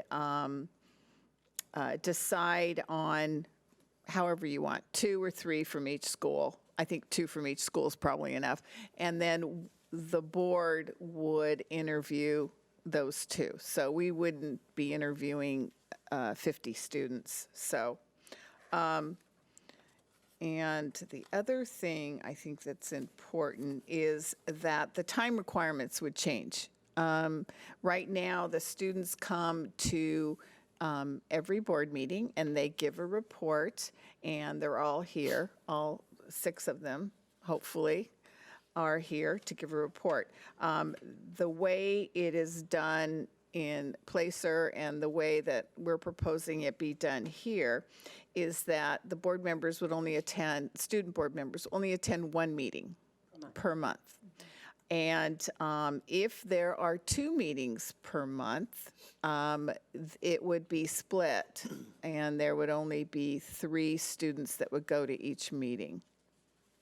There would also, and I don't know that we discussed this fully, but we talked about the students coming a half hour before the meeting and having the opportunity,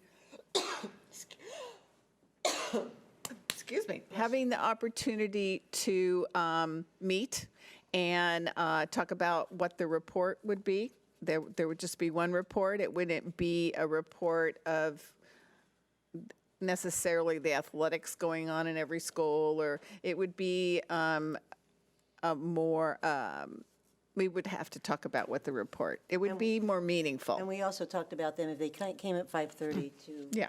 join us for dinner. Yeah, So they could talk. yeah. Well, and I mean, I think it would make sense if they were receiving the agenda ahead of time. So if there was something on Absolutely, there that absolutely. they wanted that was of concern to them. And we did address that. They would, the student, they would get the agenda and the, all the attachments as well, except for closed session. They would get all those. And we would also provide it, not only provide it to them the Friday, when we get it the Friday before, but provide it to them at 5:30, so they would have everything right there.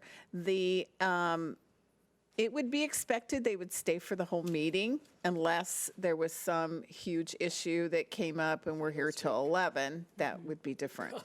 But for the most part, since they're only coming once a month, that they would stay for the whole meeting. They would also be, as part of the time requirements, we put in there that they need to realize that they have to make time to look at the agenda, to read the attachments, and to attend this new thing that we're talking about, the Superintendent Voice Council.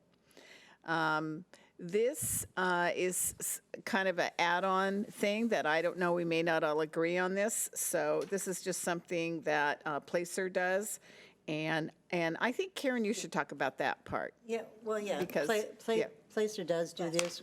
Placer I'm sorry, does Placer. do this. Placer. And they have a forum, I believe it was 8 times a year, something Yeah, like that. yeah. 8 times a year with the superintendent, and it's a video conference forum. They have it at lunchtime, where each of the schools has a group assembled in their ASB room or wherever they're going to meet, and they have a conference with the superintendent about issues. They come up with the issues they want to talk about, so that everybody from every school can talk about the same thing. And what's interesting, Corona Del Mar has already developed this for their own school. They have a Student Voices, and I went to one before our last meeting, and they've done a really good job. They have representatives from every grade level, but they divided them into 7th, 8th in one room, 9th, 10th in one room, and 11th and 12th. And they talk about it. The first session, they would come up with an issue, and then they come back after taking it back to their classrooms, discussing it, and they come back with, what are the solutions to this going to be? And I happened to be sitting there when they were talking about pressure that they get, and, from various areas, and they talked about that. Where's the pressure coming from? Internal pressure, parents, teachers, other people, things like that. So that kind of thing that they're already doing, but it could be on a conference that would involve kids throughout the district. And at the it would same be time. like during lunchtime, Yeah, so that it would be just like I another. think it was 40 minutes, Yeah. something like Yeah, that. 40 minutes, it was a yeah. Google Hangout, and then Yeah, each student Google Hangout, board- yeah. Yeah, each student board member hosts it one time. Right. So then Yes, making and sure that also. all voices are heard. I mean, Yes. they're making sure that one of the responsibilities of Mm-hmm. the student board member is to secure representation and make sure that all voices, it's not just your ASB students, it's not just your, athletics, it's all students. I Well, wonder one if of there the would. things I heard, one of the things I heard from CDM, Michael Dobbins, who's the ASB director, and he was heading this, he said the first 2 sessions, they had the same people because they volunteered. Who wants to go? Oh, I want to go. And then he found that they were new people coming in who were saying, oh, after the kids went back to their classrooms and talked about it, other kids became interested and they go, oh, I'd like to participate in that. So he said it was nice and refreshing to have different kids come in. I wonder if it would be possible to also connect that to like thought exchange, because there are some students, because like Google Hangout, like your name comes up, so if there's an anonymous way to also link in, so someone who may feel peer pressure or may not feel comfortable sharing, but like what they have to contribute would be really important. Whatever topic it was. Yeah. That would be a great way to. And also an add-on to the Google things, there would be a quarterly meeting with the superintendent that would be people, that kids would come and the student board members would be involved. There could be other kids involved, absolutely. But the student board members, I think one of the things that our committee talked about was the fact that these student board members are here and there's not a loop. There doesn't seem a way to get back to their schools about what's going on, what's on your mind, here's what they're discussing. And this, it's only one way. I don't even, they hear it and then they leave as soon as they can get out of here. So the great work that the superintendent's student advisory committee has done, we're just trying to piggyback on that. I mean, that certainly shouldn't go away, and that's part of it. And we just feel the student board members should be more involved in that process rather than having 2 separate groups.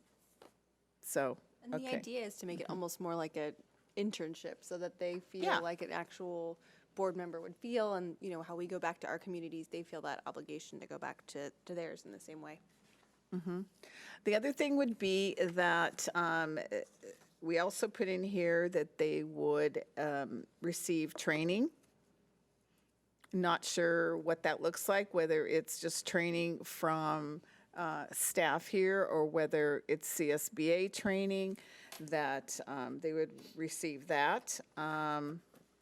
And why don't you talk about the applications as well, or whatever else you want I was to going talk to say, yeah, like a Robert's Rules review Yeah. would be part of that training, and some CSBA stuff.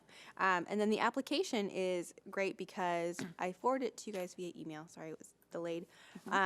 But it's very, very simple. It's 3 questions and a video application. And it's, something that they can submit and talk about why they're interested and what intrigues them. And that way we could review so many applications quickly. Without having to, just sift through things. And I think students really enjoy doing a video interview as opposed to writing an essay. And then there are 3 additional questions that go with it to just, for basic writing level ability, competency. No, we liked the questions from I can read them. Placer. And that's what's nice about it is they spent, I think, almost 5 years developing this program themselves, and they are fine with sharing it with other districts. I mean, they presented at CSBA. And so, we can tweak it some for ourselves, what we want, but they've really done a pretty nice job. And now that it's up and working, the kids seem to be real involved. They like it. The superintendent and the school board felt that they were getting a lot of good feedback from it. I think the other interesting thing was that in seeing the presentation twice was that the screening committee is looking at a balance too. It's not, when you look at it, they're selecting a cohort of school board members that can work well together, that have a good representation of their Exactly. schools. They're not necessarily all the top students, but that the group as a whole can function as a team together. And I thought that was, that's one of the concepts that they look at, and when they're bringing the recommendations to, ultimately to the board, is that these are the, any of these 12 kids could work well. Did they explain how they picked the screening committee and who was on that? I think Screening committee to pick them? the initial screening. The initial screening committee. Because I think my concern would be, would it be the standard kids that like maybe a principal already knows, or like how, No, I the think for screening me it would be committee is really. the board. No, we do. The screening committee Oh, is it the says no, the no. initial, it says under initial screening. Oh. The initial screening committee, we do not know how they do that.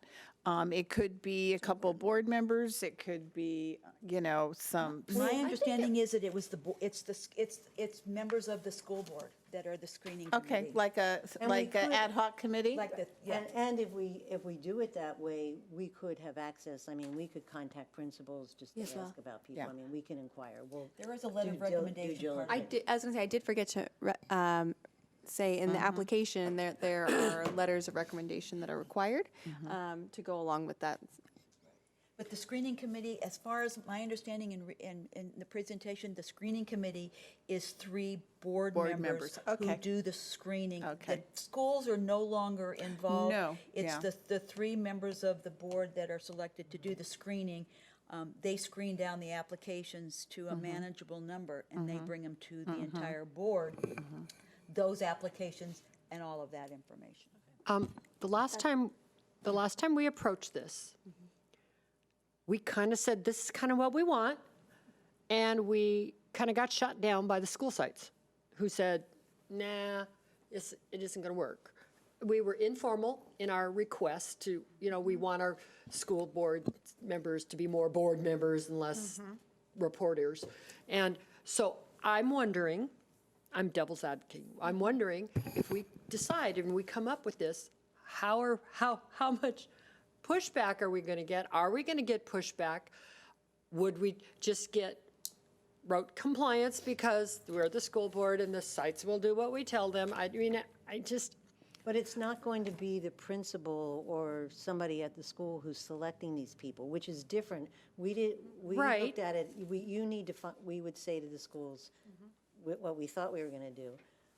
You need to find somebody who's going to be committed, who can stay, we're taking the onus of that. We're being in charge. I think, to your point, we're going to need to advertise and market it. Like, this is a really unique program for people who are interested in civics and, maybe are looking into the future, civics, government, not just, oh, I'm going to represent my school and it'll look good on my resume type of deal. Exactly. And then what do we think do that's- if a school doesn't have someone? That's my concern. So I'm looking, I mean, it looks like there's been a variety of people, but for instance, like if we start in our first year and we have a demographic that looks like they're 2018, 19, which are for women who are all white. Like, I don't want our first. Ours?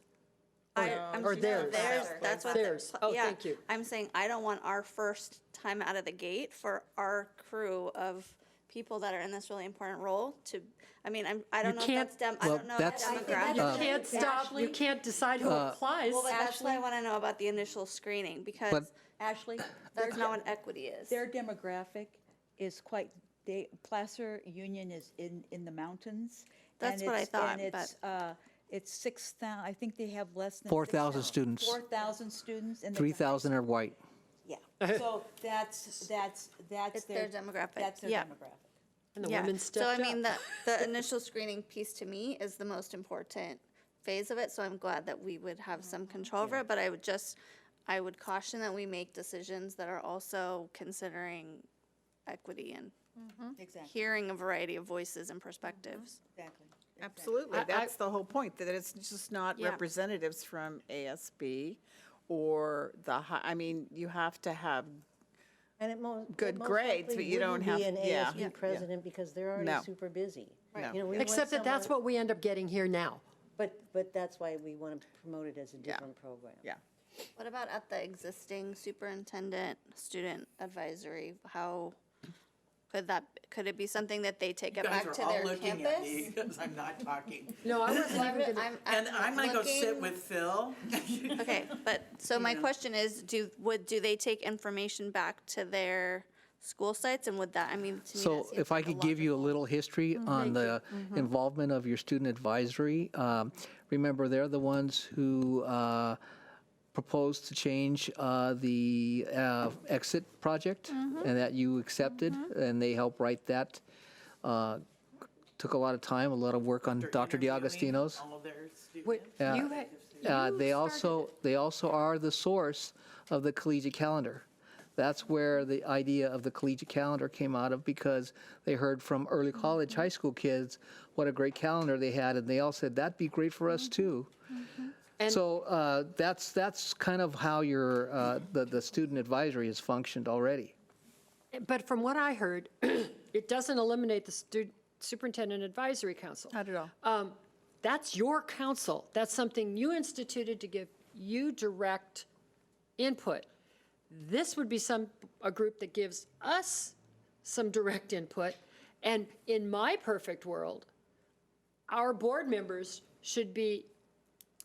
could be attending, even if they're not active, but they could attend the Superintendent No, Advisory I think they should be required to attend. to be part of the superintendent, or, see, well, then then we're kind of over. So how are they selected?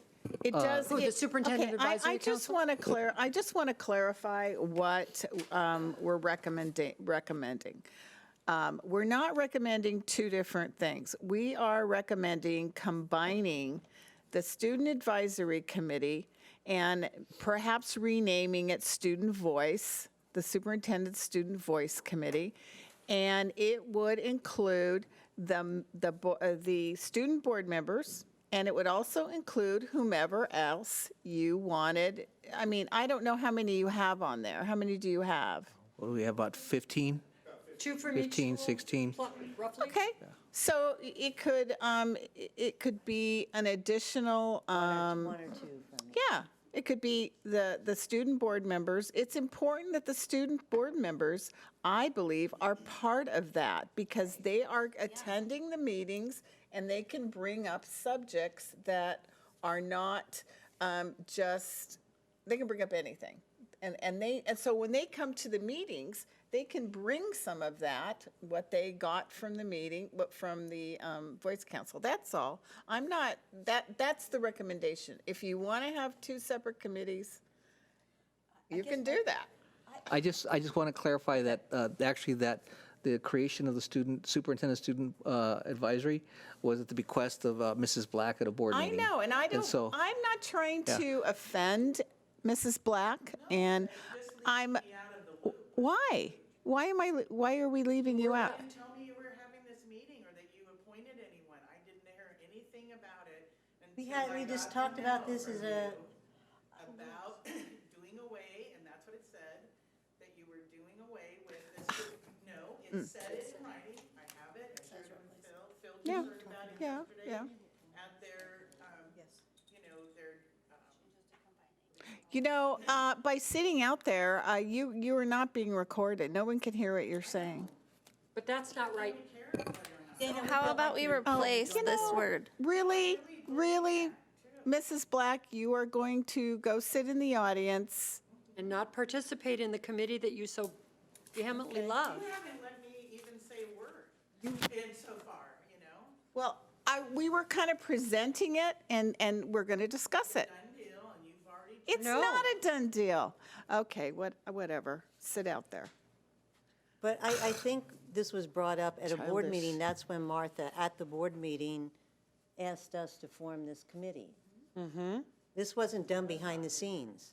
You No, were at the meeting. Yeah, I know what she's Wait, talking about. We didn't, when we went on, when Mrs. Fleur formed this committee, there was no mention of the superintendent advisory group. There was no mention No, of that. it's only looking at the That student was board. only something that came up because as we reviewed Placer, Placer Union High School District, they had this student voice thing. And then Mrs. Yelsey was like, oh, I'm familiar with that. And so we thought it was a nice meld.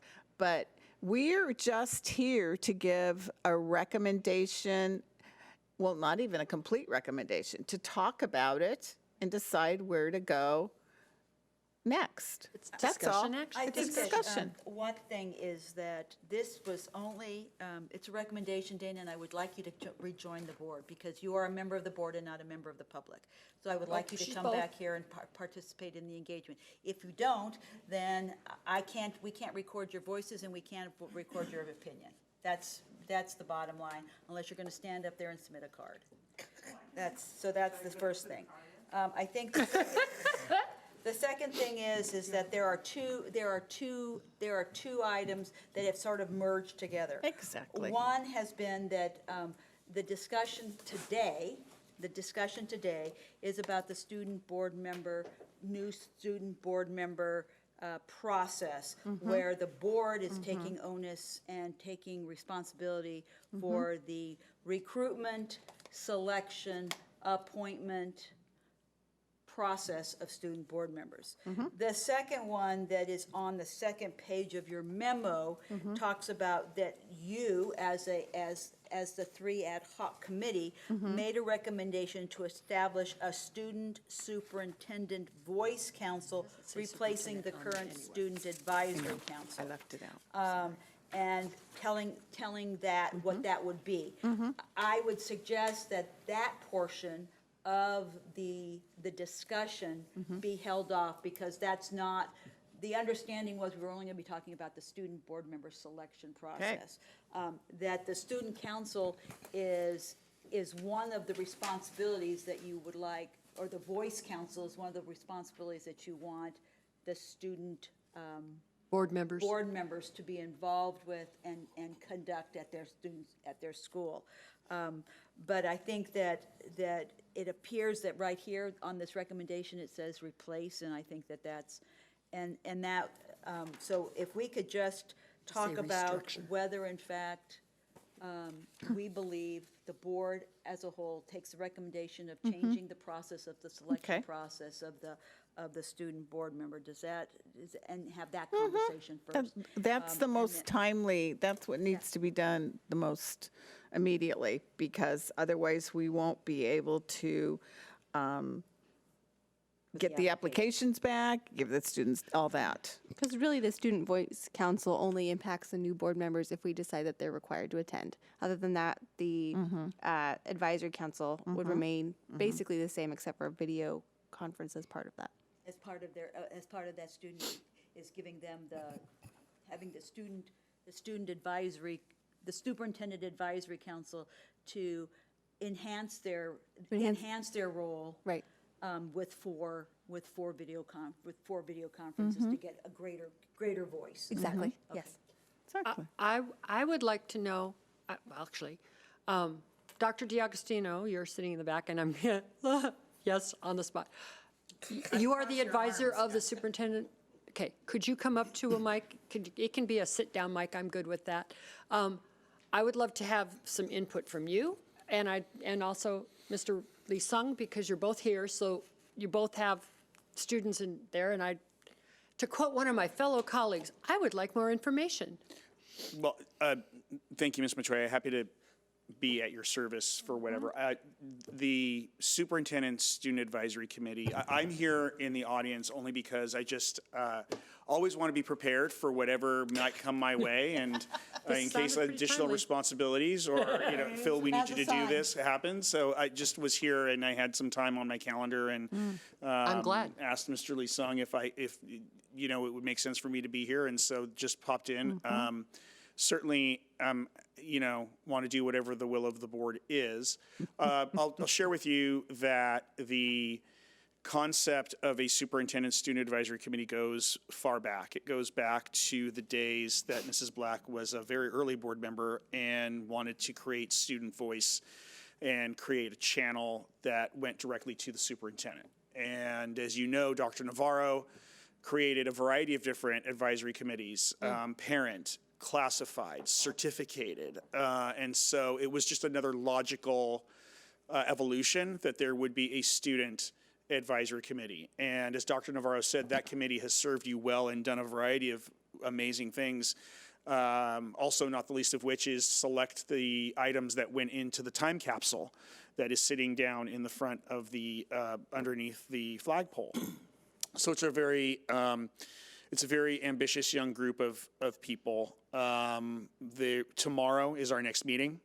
We're going to be talking about counseling services and how the counseling programs in our school district could be enhanced. They're going to be giving input on a counseling advisement platform that Mr. Del Real and Ms. Smith, Carrie Smith, the counselor on special assignment, is going to be helping us with. And then we're going to be hearing from a college counselor how we can standardize counseling services and get input from them.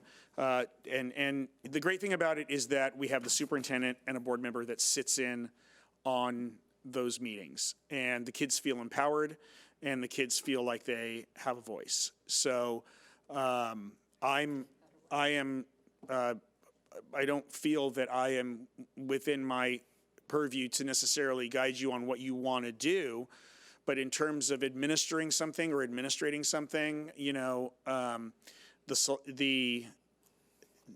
one of the things that's been critical to its success has been our liaisoning with the ASB advisors.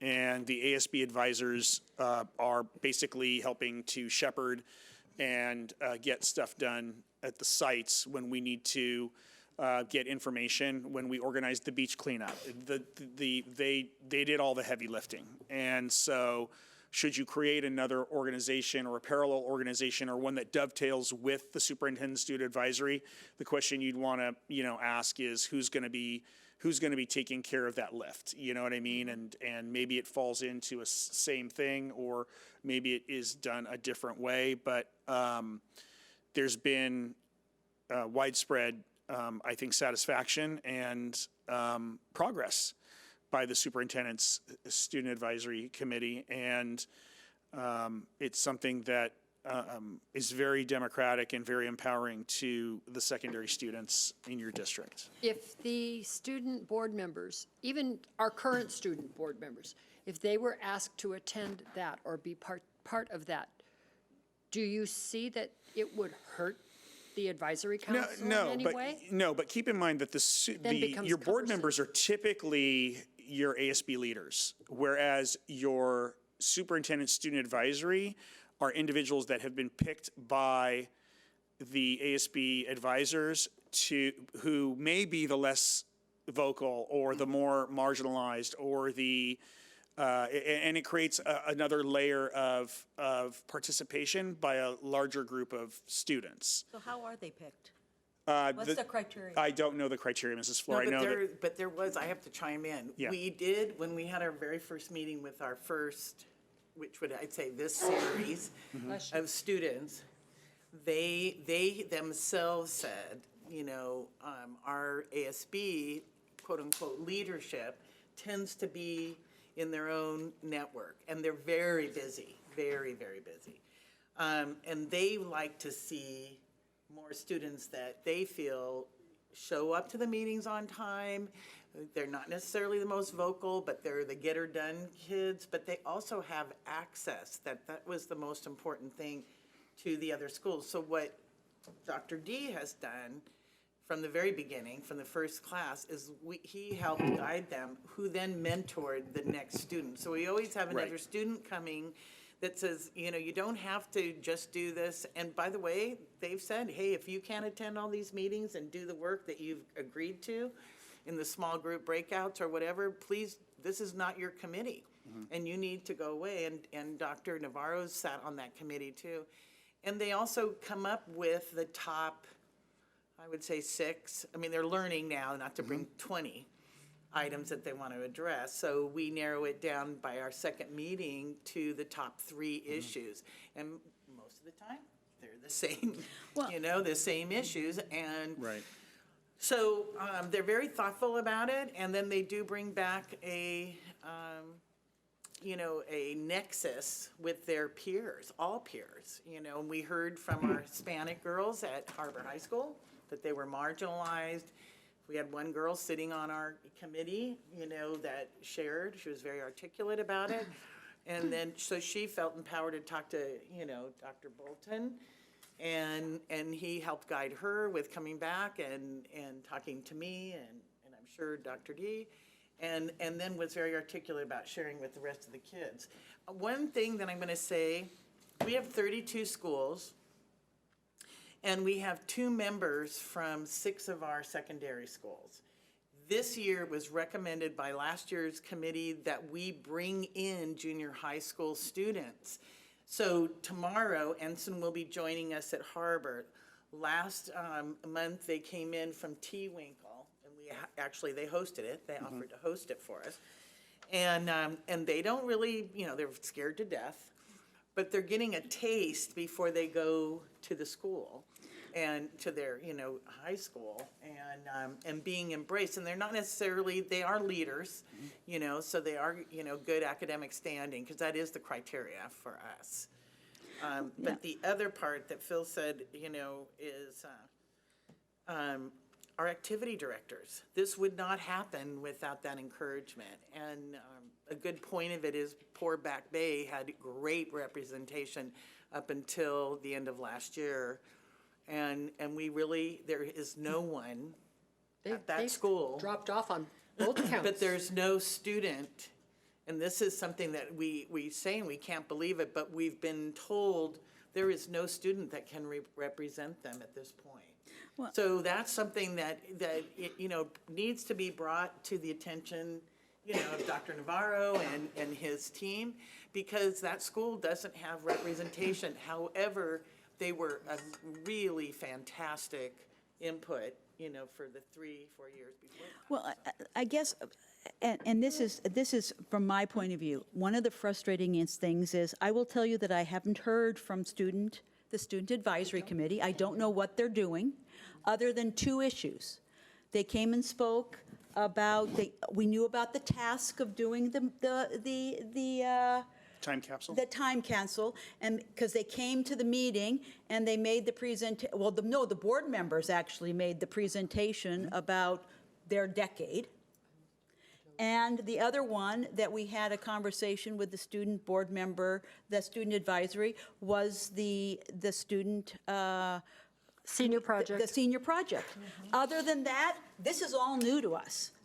As a board member, I feel really out of the loop that we have a group of student members on an advisory committee with the student, and we never see them. We don't see them at a presentation. We don't see them coming and speaking for the collegiate calendar. They're either ASB or other student board member, from Challenge Youth and Government people. We don't see them. They're invisible to us. Well, but they Don't even, they wait a were minute, asked. let me finish. We 'Cause don't see you're them. wrong, though. You're totally wrong. No, they have not been We here. have not I seen agree them. with that. I've never Okay, seen so any of that. you can agree with that, but last year we kept telling them, be prepared, because we are scheduled for the meeting, and they got bounced off of the school board presentation. And that wasn't fair to them. I never had. Whether you heard it or not, we were planning But I was on the it. but I was the president last know. year, and never once did it come up to me that that you wanted them to come Not in that or I be there. wanted to, that they had planned it, and it's what we well- traditionally do in March and No, April. I can't say that because for the 5 years that I've been on the board, get into an traditionally, argument about they have this. never presented. But all we're saying Other is than that the I senior welcome, and I think all of us are talking about, we want student voice. Yes. That's what we want to hear. We want to hear student voice. And part of the issue about even the student board members is because, Bill, over the years, it's evolved. When we first had student board members, they were from all walks. They actually ran for election. It was an ASB position. And over the years, it sort of evolved into, all of a sudden, it was the ASB presidents. And it was like, what are you talking about? You are already so committed. Why is this? And it seemed to be that sort of position.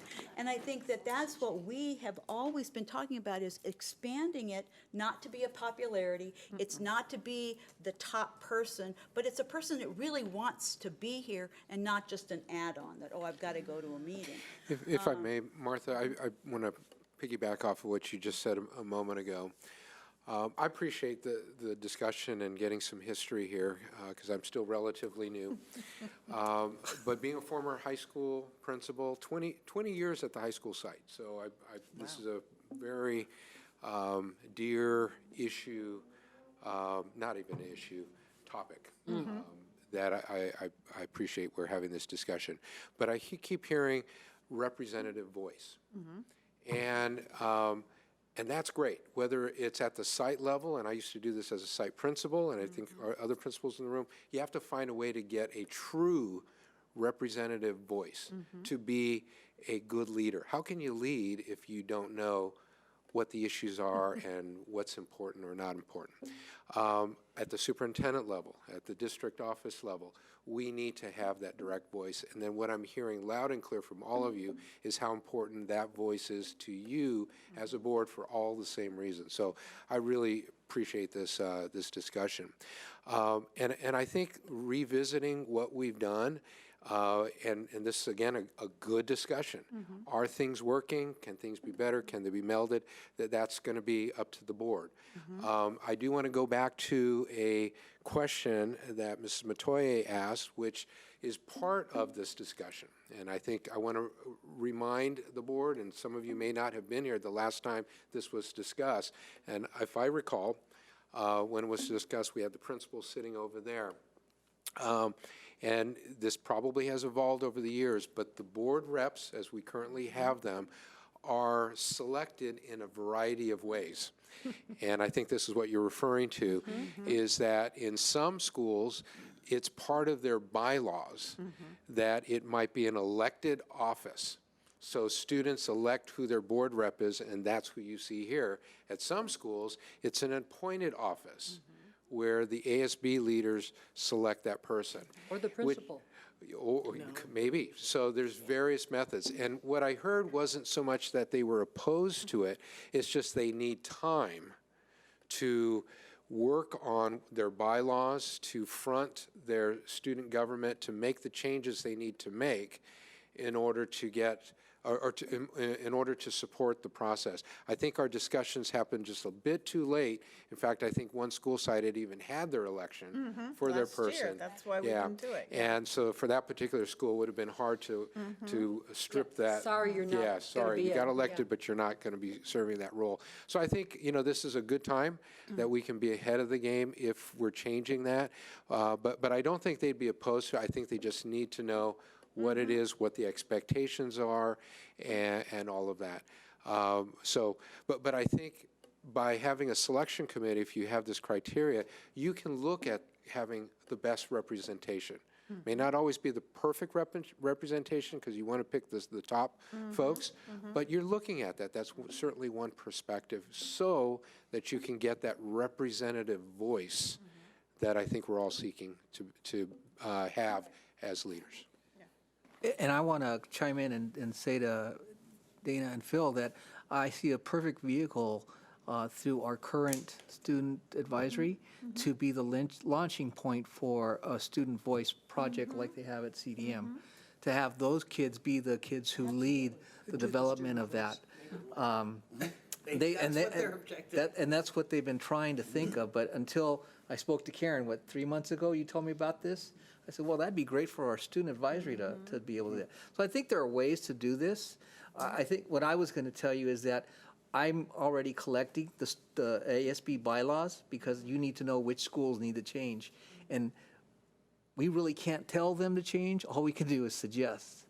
So, because they are an elected body also. In fact, they make all the decisions on money. Adults don't at the school level, which is why we have so many findings. I kind of want to, okay, how can I say, I disagree. If we set the criteria for what our student board members are going to be, the onus goes back to the site to figure out how they're going to handle that. Because if we say, in order to be a student board member, you need to apply to the board, you need to follow steps A, B, C, and D, that's it. That's, to sit here, that's what is going to happen. If the sites have something in their bylaws differently, then They got to change it. they got to change it, because otherwise, or they can cross their fingers and hope that the person that got elected there after they turn in our application is the one that gets picked. Do you see what I'm Become saying? part of the student, they're a Totally. student board member, but they're on the advisory committee, right?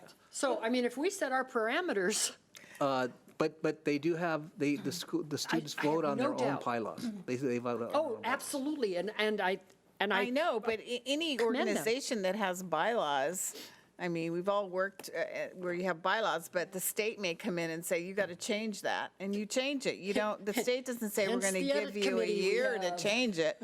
You change it. CSBA, all kinds of things that come They in. certainly need to be in alignment, let's agree on that. and we're not So- trying to undermine anybody. So this is where we would work with the sites, and again, keep in mind, if they're changing their bylaws, they need to go through their timeline and process. 20 days. They need to put it out to a vote of their student body. So it's that we're worth our doing it while now. to work with them. But if it's not in alignment, they could elect the board rep, and it's not in alignment with what the board Right. decides.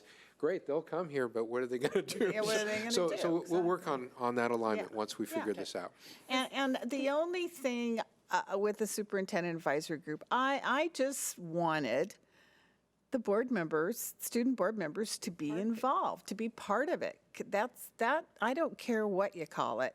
I just wanted them to be part of it. I just felt that it shouldn't be. Student Services is happy to do a whatever you'd like separate- us to do, and as Dr. Navarro said, the voice thing. Look, there's a lot of reasons why I like working for this district. Mm-hmm. One of them is that my board spends 2 hours in the afternoon talking about how they can get students more involved in Really?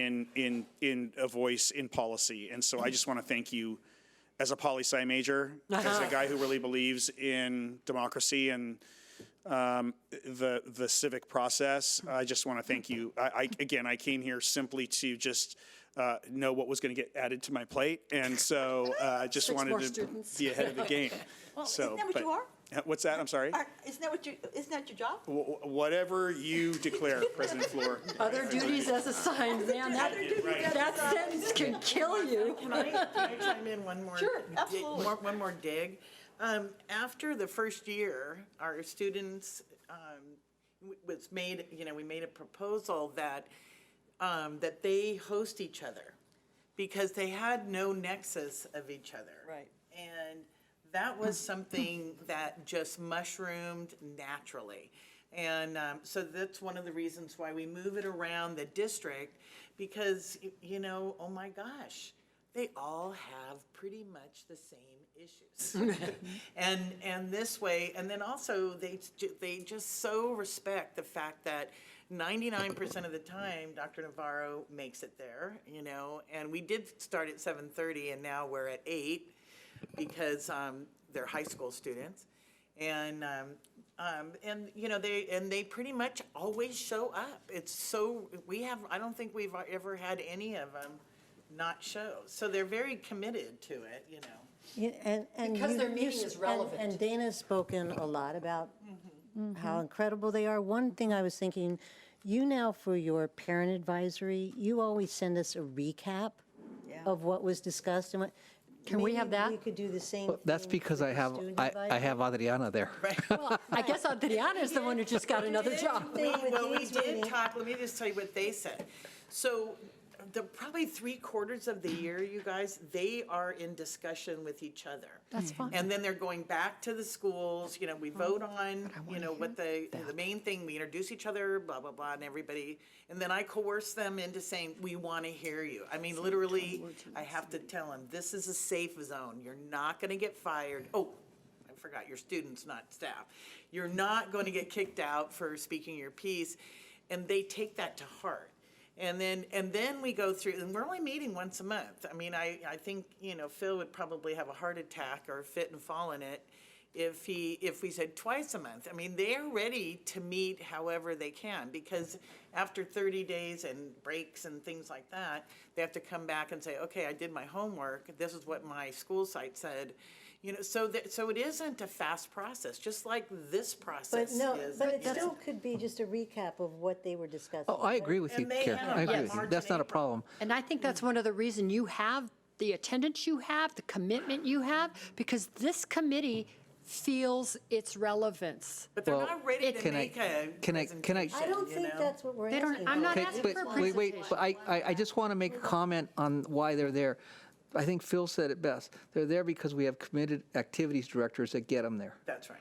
That's the reason they're really there, because they're kids. And that makes a big difference. And they're great kids, and some of them drive themselves, but many of them, you know, are picked up. They get a permit slip to ride with the activities director to the meetings. Yes. I also want to tell you that, you know, we had a really great study session this morning, and that man is very, very busy. And I think we need to respect his time and effort in this, as well as everybody else's, as to what else we're putting on their plate, because they're the ones who are going to be doing this work. And I don't want it to become something that takes away from his other duties that are so important to us. So as we move along, as Russell said, we will make it work, but I want us to be aware that everything requires time and effort, if not money. It requires time and Dr. effort. D is the student whisperer. I have to tell you that those students respect him, he respects them, and they're, you know, he encourages them, and he's approached by them, and it is obvious over the last couple of years, he's extremely so cold, I spread can't thin. even So adding 6 more students, Can I just want to talk for a sure, second? blurt on out.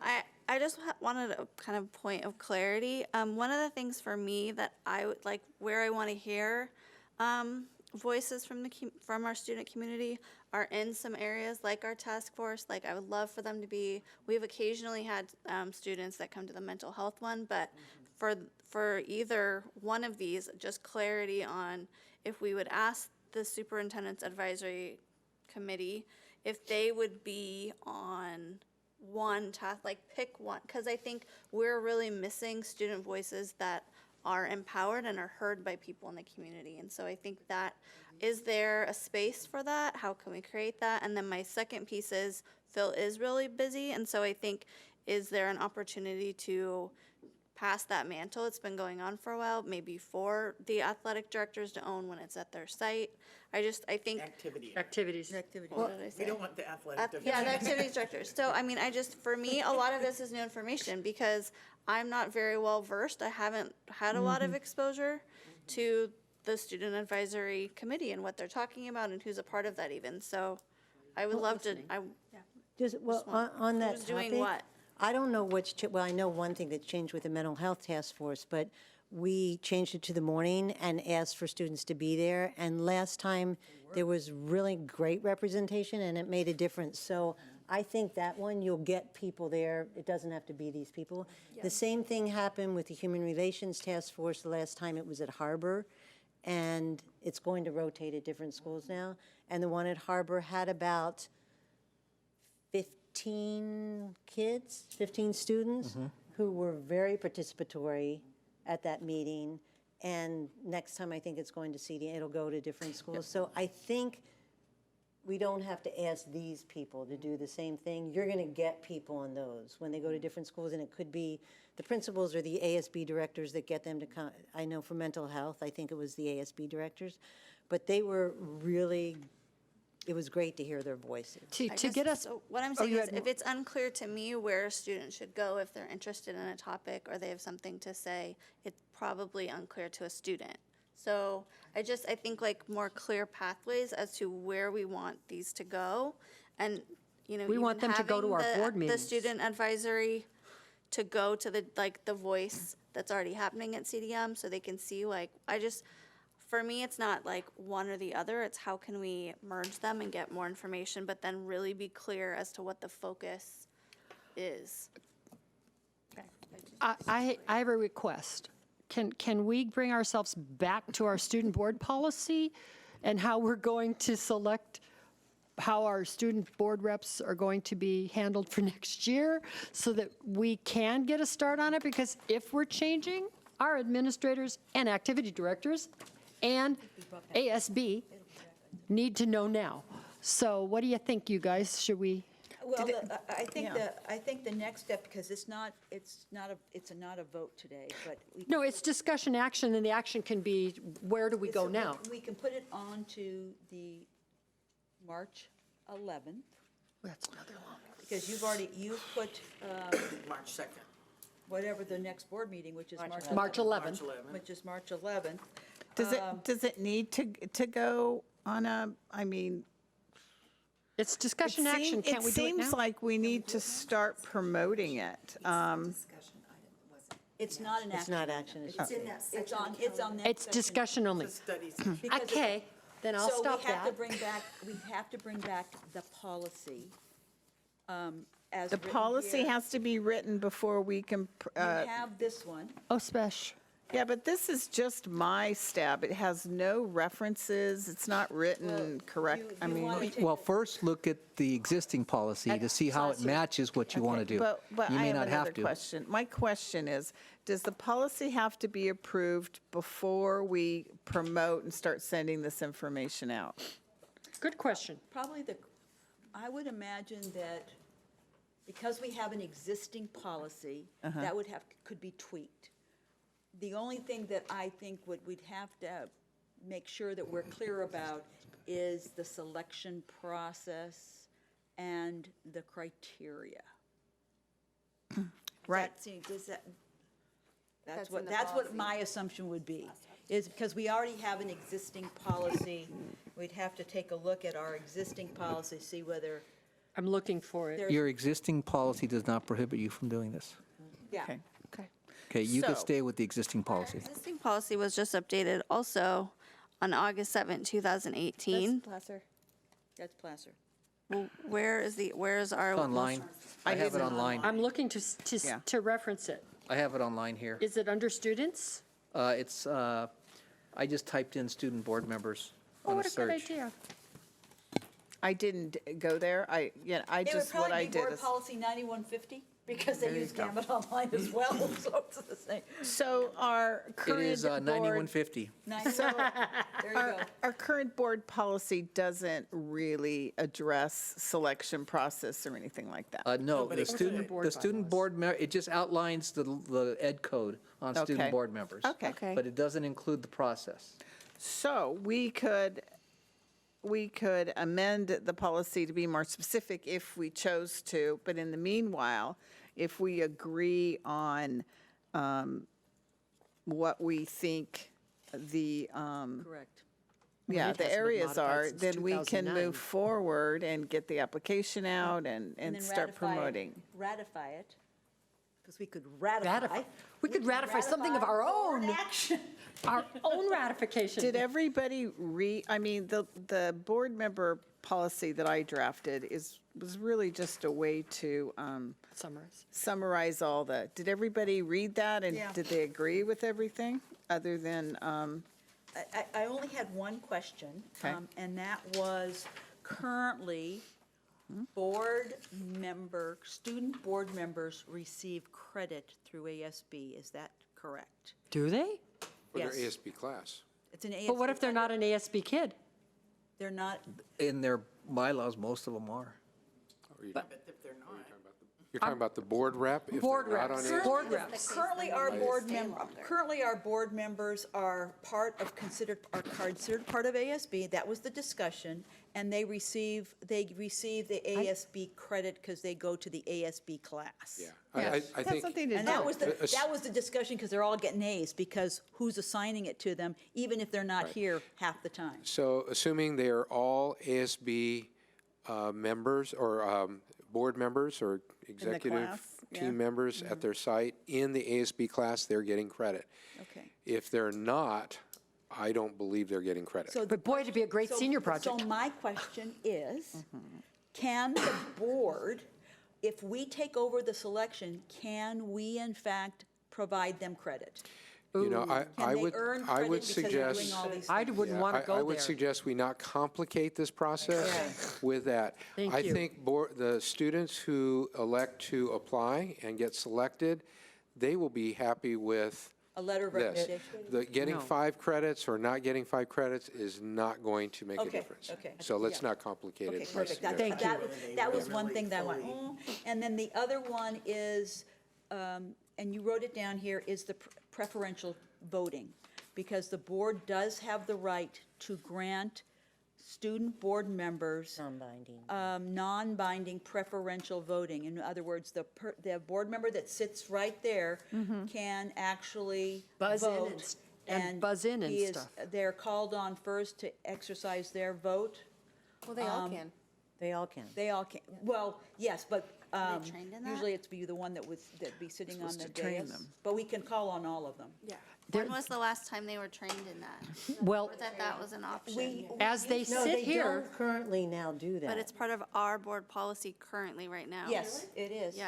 and I don't know, I guarantee you Mrs. Snell did and anyone else. In my position, when I sit with my little person that is up here for the day, I tell them, in addition to saying, please let everybody know when to start the Pledge of Allegiance, you may comment on anything. You push the button right there. You get to push it. You get to speak. We want to hear your opinion. And we have, when people So have that's wanted training. to, they have, But that's training. Well, my question is, No, so no, do no. they get this They board have- policy that we refers to them granted- directly? We granted them many years ago. It hasn't been exercised in a long get anything. time. They are granted voting privileges. It's non-binding, and it's in the policy. We've never, We just- over, I mean, we haven't 70 put it years. into practice. We used to do it. Yeah, we used to do it. Well, we haven't done it now. since I've been on we haven't allowed them to haven't- vote. But Ms. We Sanderson's, ask opinion. Or but Ms. inform Anderson's them that they question was could about vote. training.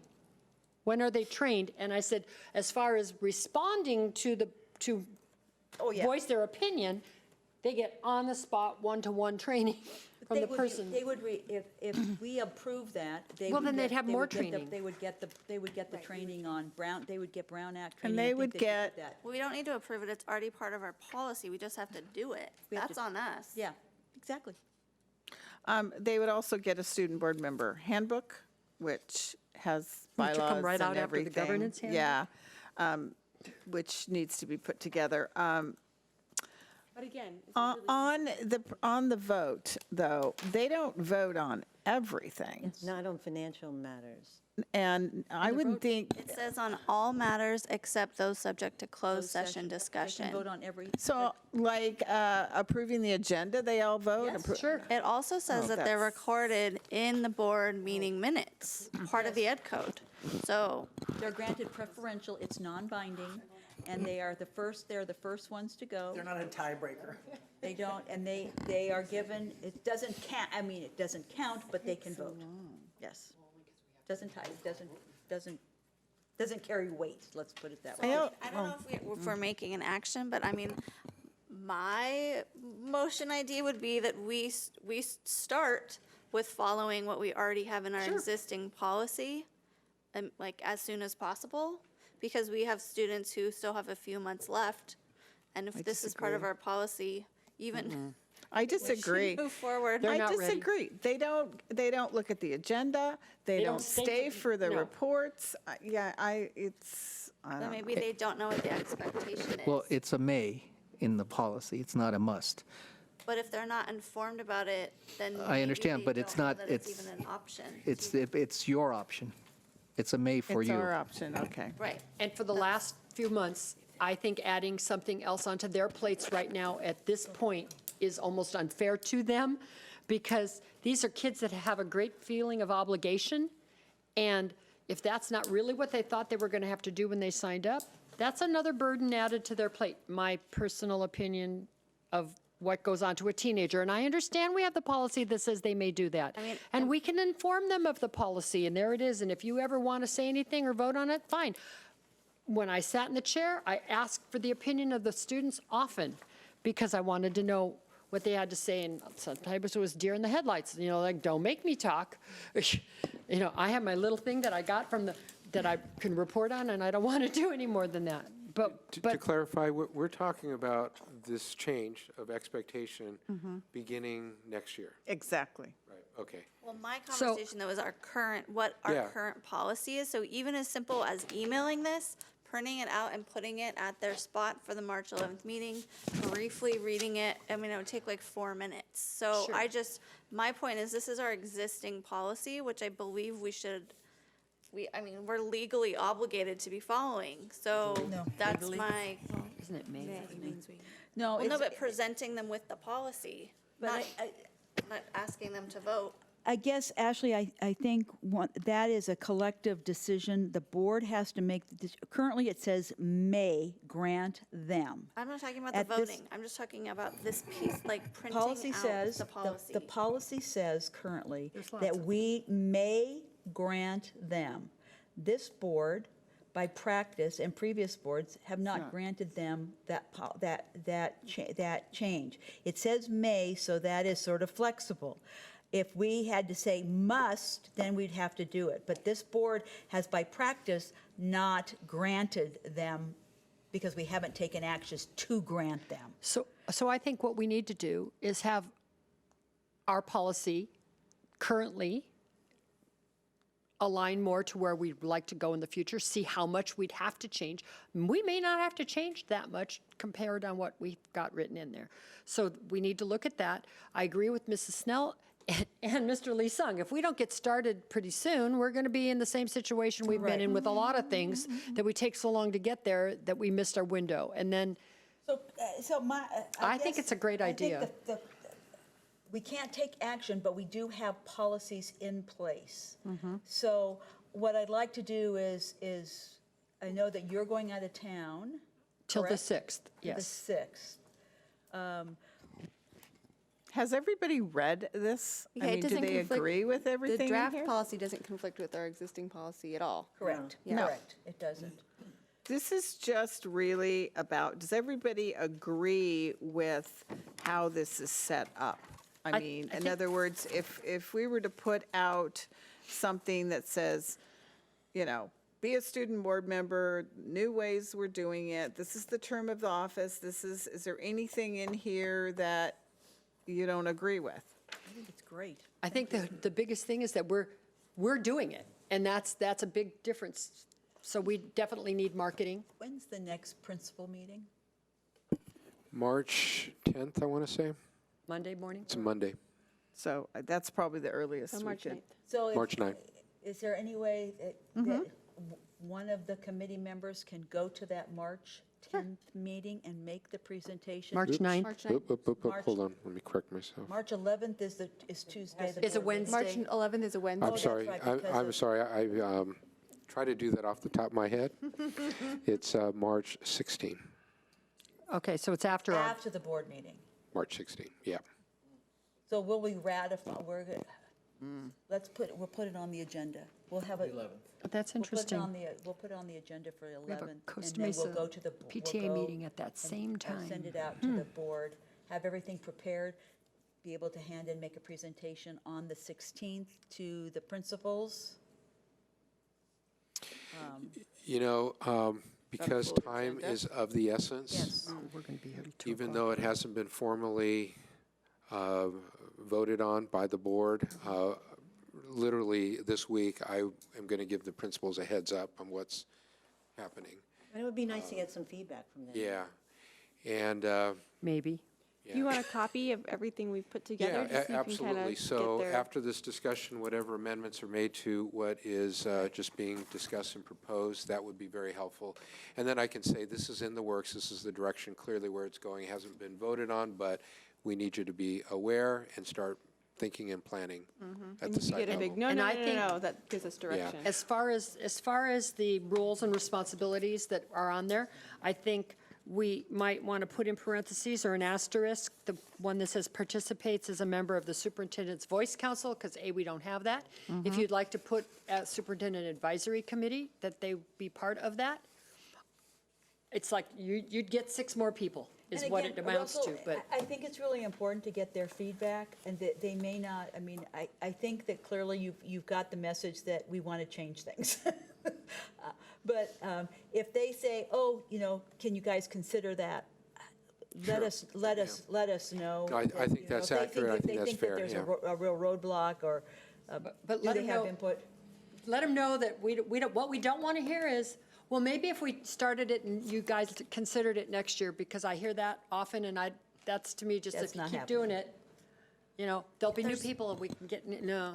There's So- two things on here that come to my mind as something to possibly adjust immediately or for formal review is the time requirements, where it says will be able to attend one board meeting per month. I think we should explicitly say something about in its entirety, because if we are sending this to people who currently are seeing people who are here for 15, 20 minutes, or even 30, I think so that needs to be explicitly spelled out. And then I would love to have something in there for just kind of does it say wider that? distribution for our students, that they're aware of the fact that we even have a district civility code.